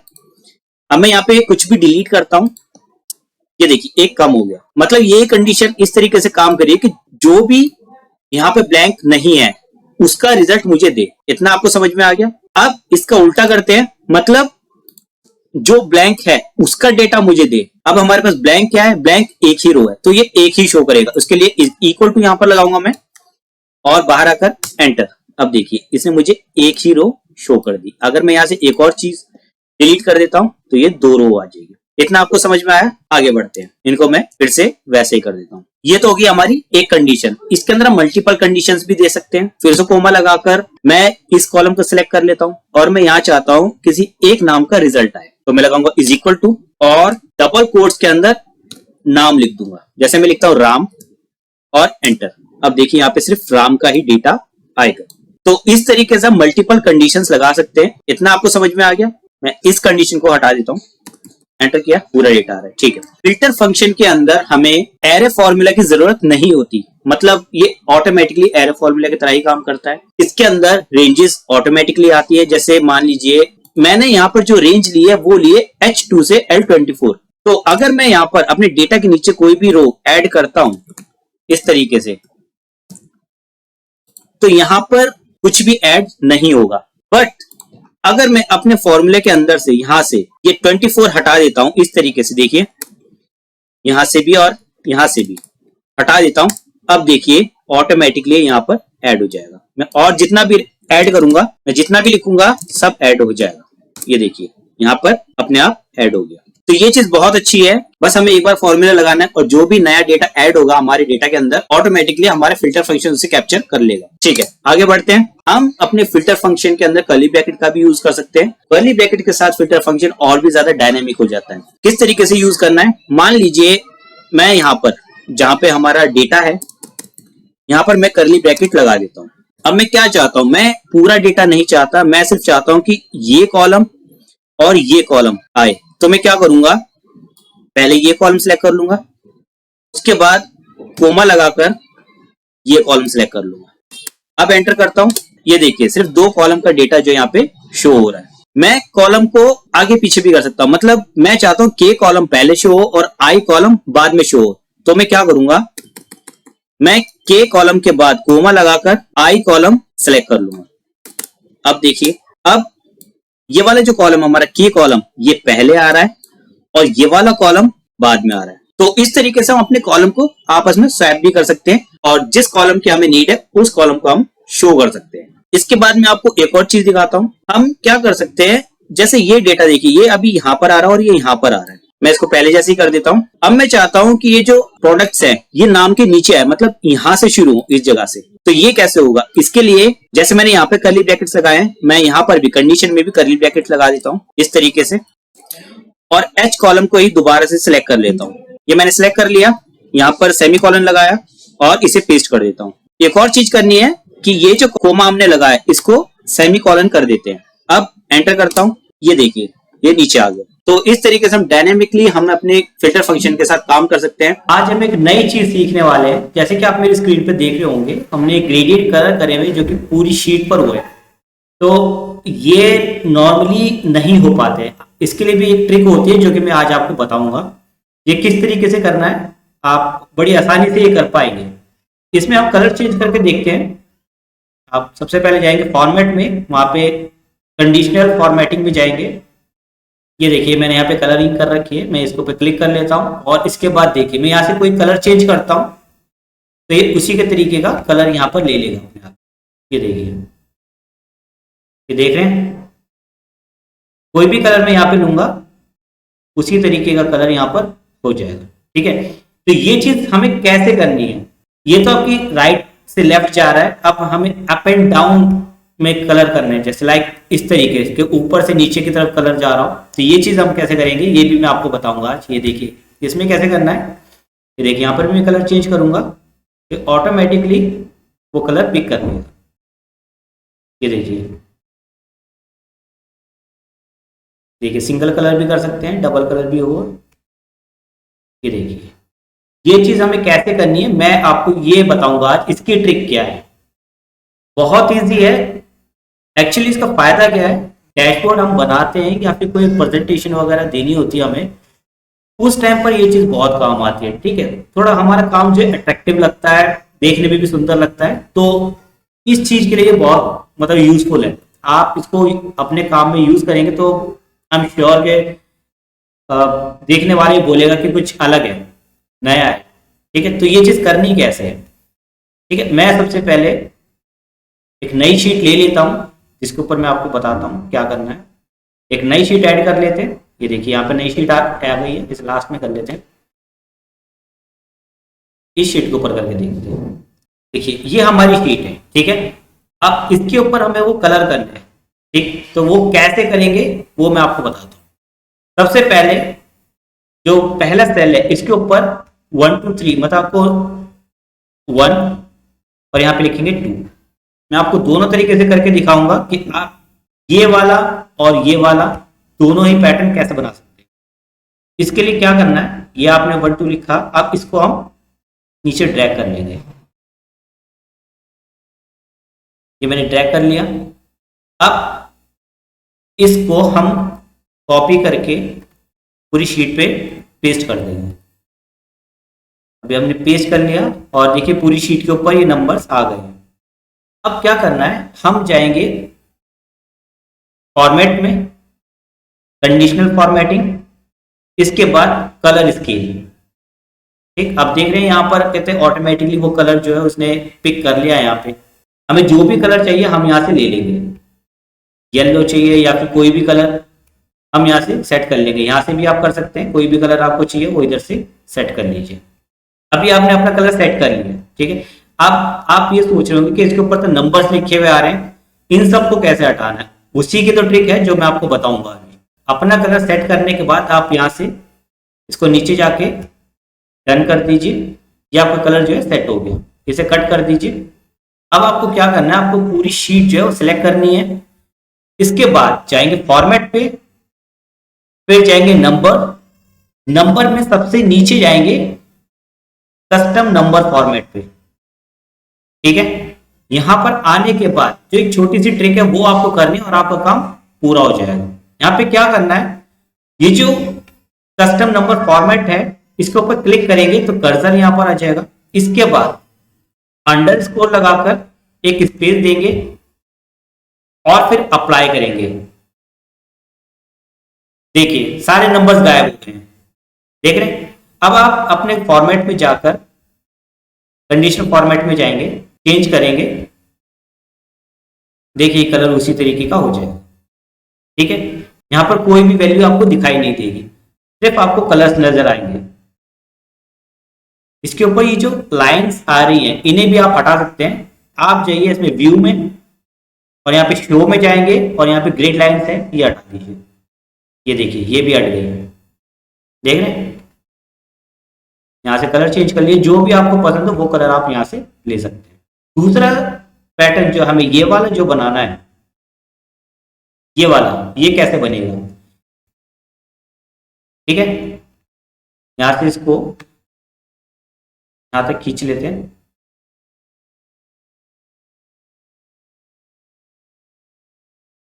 और इसको नीचे कॉपी कर लेते हैं, पेस्ट। अब ये देखिए सारे नंबर आ गए। अब सेम वही चीज, फॉर्मेट में जाएंगे, कंडीशनल फॉर्मेटिंग, कलर स्केल, और यहां से कोई भी कलर पिक कर लें। ठीक है, ये देखिए यहाँ पे कलर आ गया। अब हमारी जो ट्रिक है उसके लिए जाएंगे दोबारा से, इसे कट कर देते हैं, फॉर्मेट में नंबर्स में जाएंगे,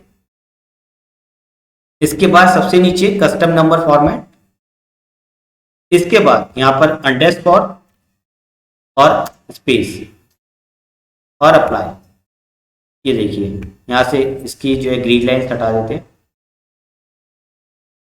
जितनी शीट आप सेलेक्ट करेंगे उतने पर ये कलर हो जाएगा। आज हम सीखने वाले गूगल शीट के अंदर अल्फाबेट ऑटोफिल कैसे करते हैं। देखिए यहां पर जैसे ही मैं 1 और 2 लिखता हूं ऑटोफिल कराने, तो मैं बस इसे यहां से ड्रैग कर दूंगा। ये देखिए यहाँ पे ड्रैग हो जाते हैं। ठीक है, इसी तरीके से जैन लिखूंगा। ठीक है, मुझे मंच चाहिए तो मैं जैन के ऊपर,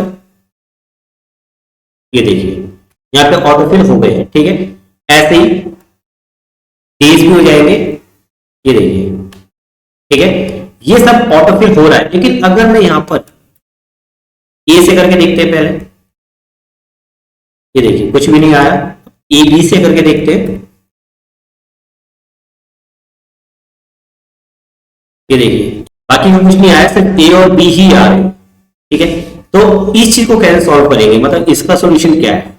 जो हमारे एडवांस यूजर है, जैसे मैं बताया, शायद उनको तो पता होगा, बट जो नए हैं लोग जिनको अभी इसके बारे में नहीं पता है, उनके लिए ये वीडियो है। वो क्या कर सकते हैं, यहां पे एक छोटा सा फंक्शन इनको लगाना पड़ेगा जो कि है इक्वल टू हैर, लिखेंगे CHAR हैर, इसके बाद रो का फॉर्मूला लगाएंगे ROW, एफ मारेंगे, ब्रैकेट ओपन हो जाएगा। इसके बाद यहां पर आपको एक रेफरेंस देना पड़ेगा सेल का, ठीक है, जो कि होगा A65। ठीक है, ब्रैकेट बंद करेंगे एक रो के लिए और एक हैर वाले फंक्शन के लिए। इसके बाद एंटर करेंगे, देखिए यहां पर ए आ गया। ठीक है, अब इसको यहां से पकड़कर नीचे ड्रैग कर दीजिए। ये देखिए अब जहां तक आप इसे ड्रैग करेंगे वो आता रहेगा। अब हमें चाहिए कि हम इसमें छोटी ABCD, मतलब जो छोटे अल्फाबेट्स हैं, तो कैसे ऑटोफिल करेंगे। उनके लिए भी सेम चीज पहले हम करेंगे, खैर टैब, फिर रो का फॉर्मूला। इसके बाद जैसे वहां पर A65 लिखा था, वैसे ही यहां पर A97 लिखेंगे, ब्रैकेट बंद करेंगे, एंटर। और ये देखिए यहाँ पे ये शो कर रहा है पहले से, बट मैं इसे कट कर देता हूं और यहां से आपको दिखाता हूं ड्रैग करके। ये देखिए, देख रहे हैं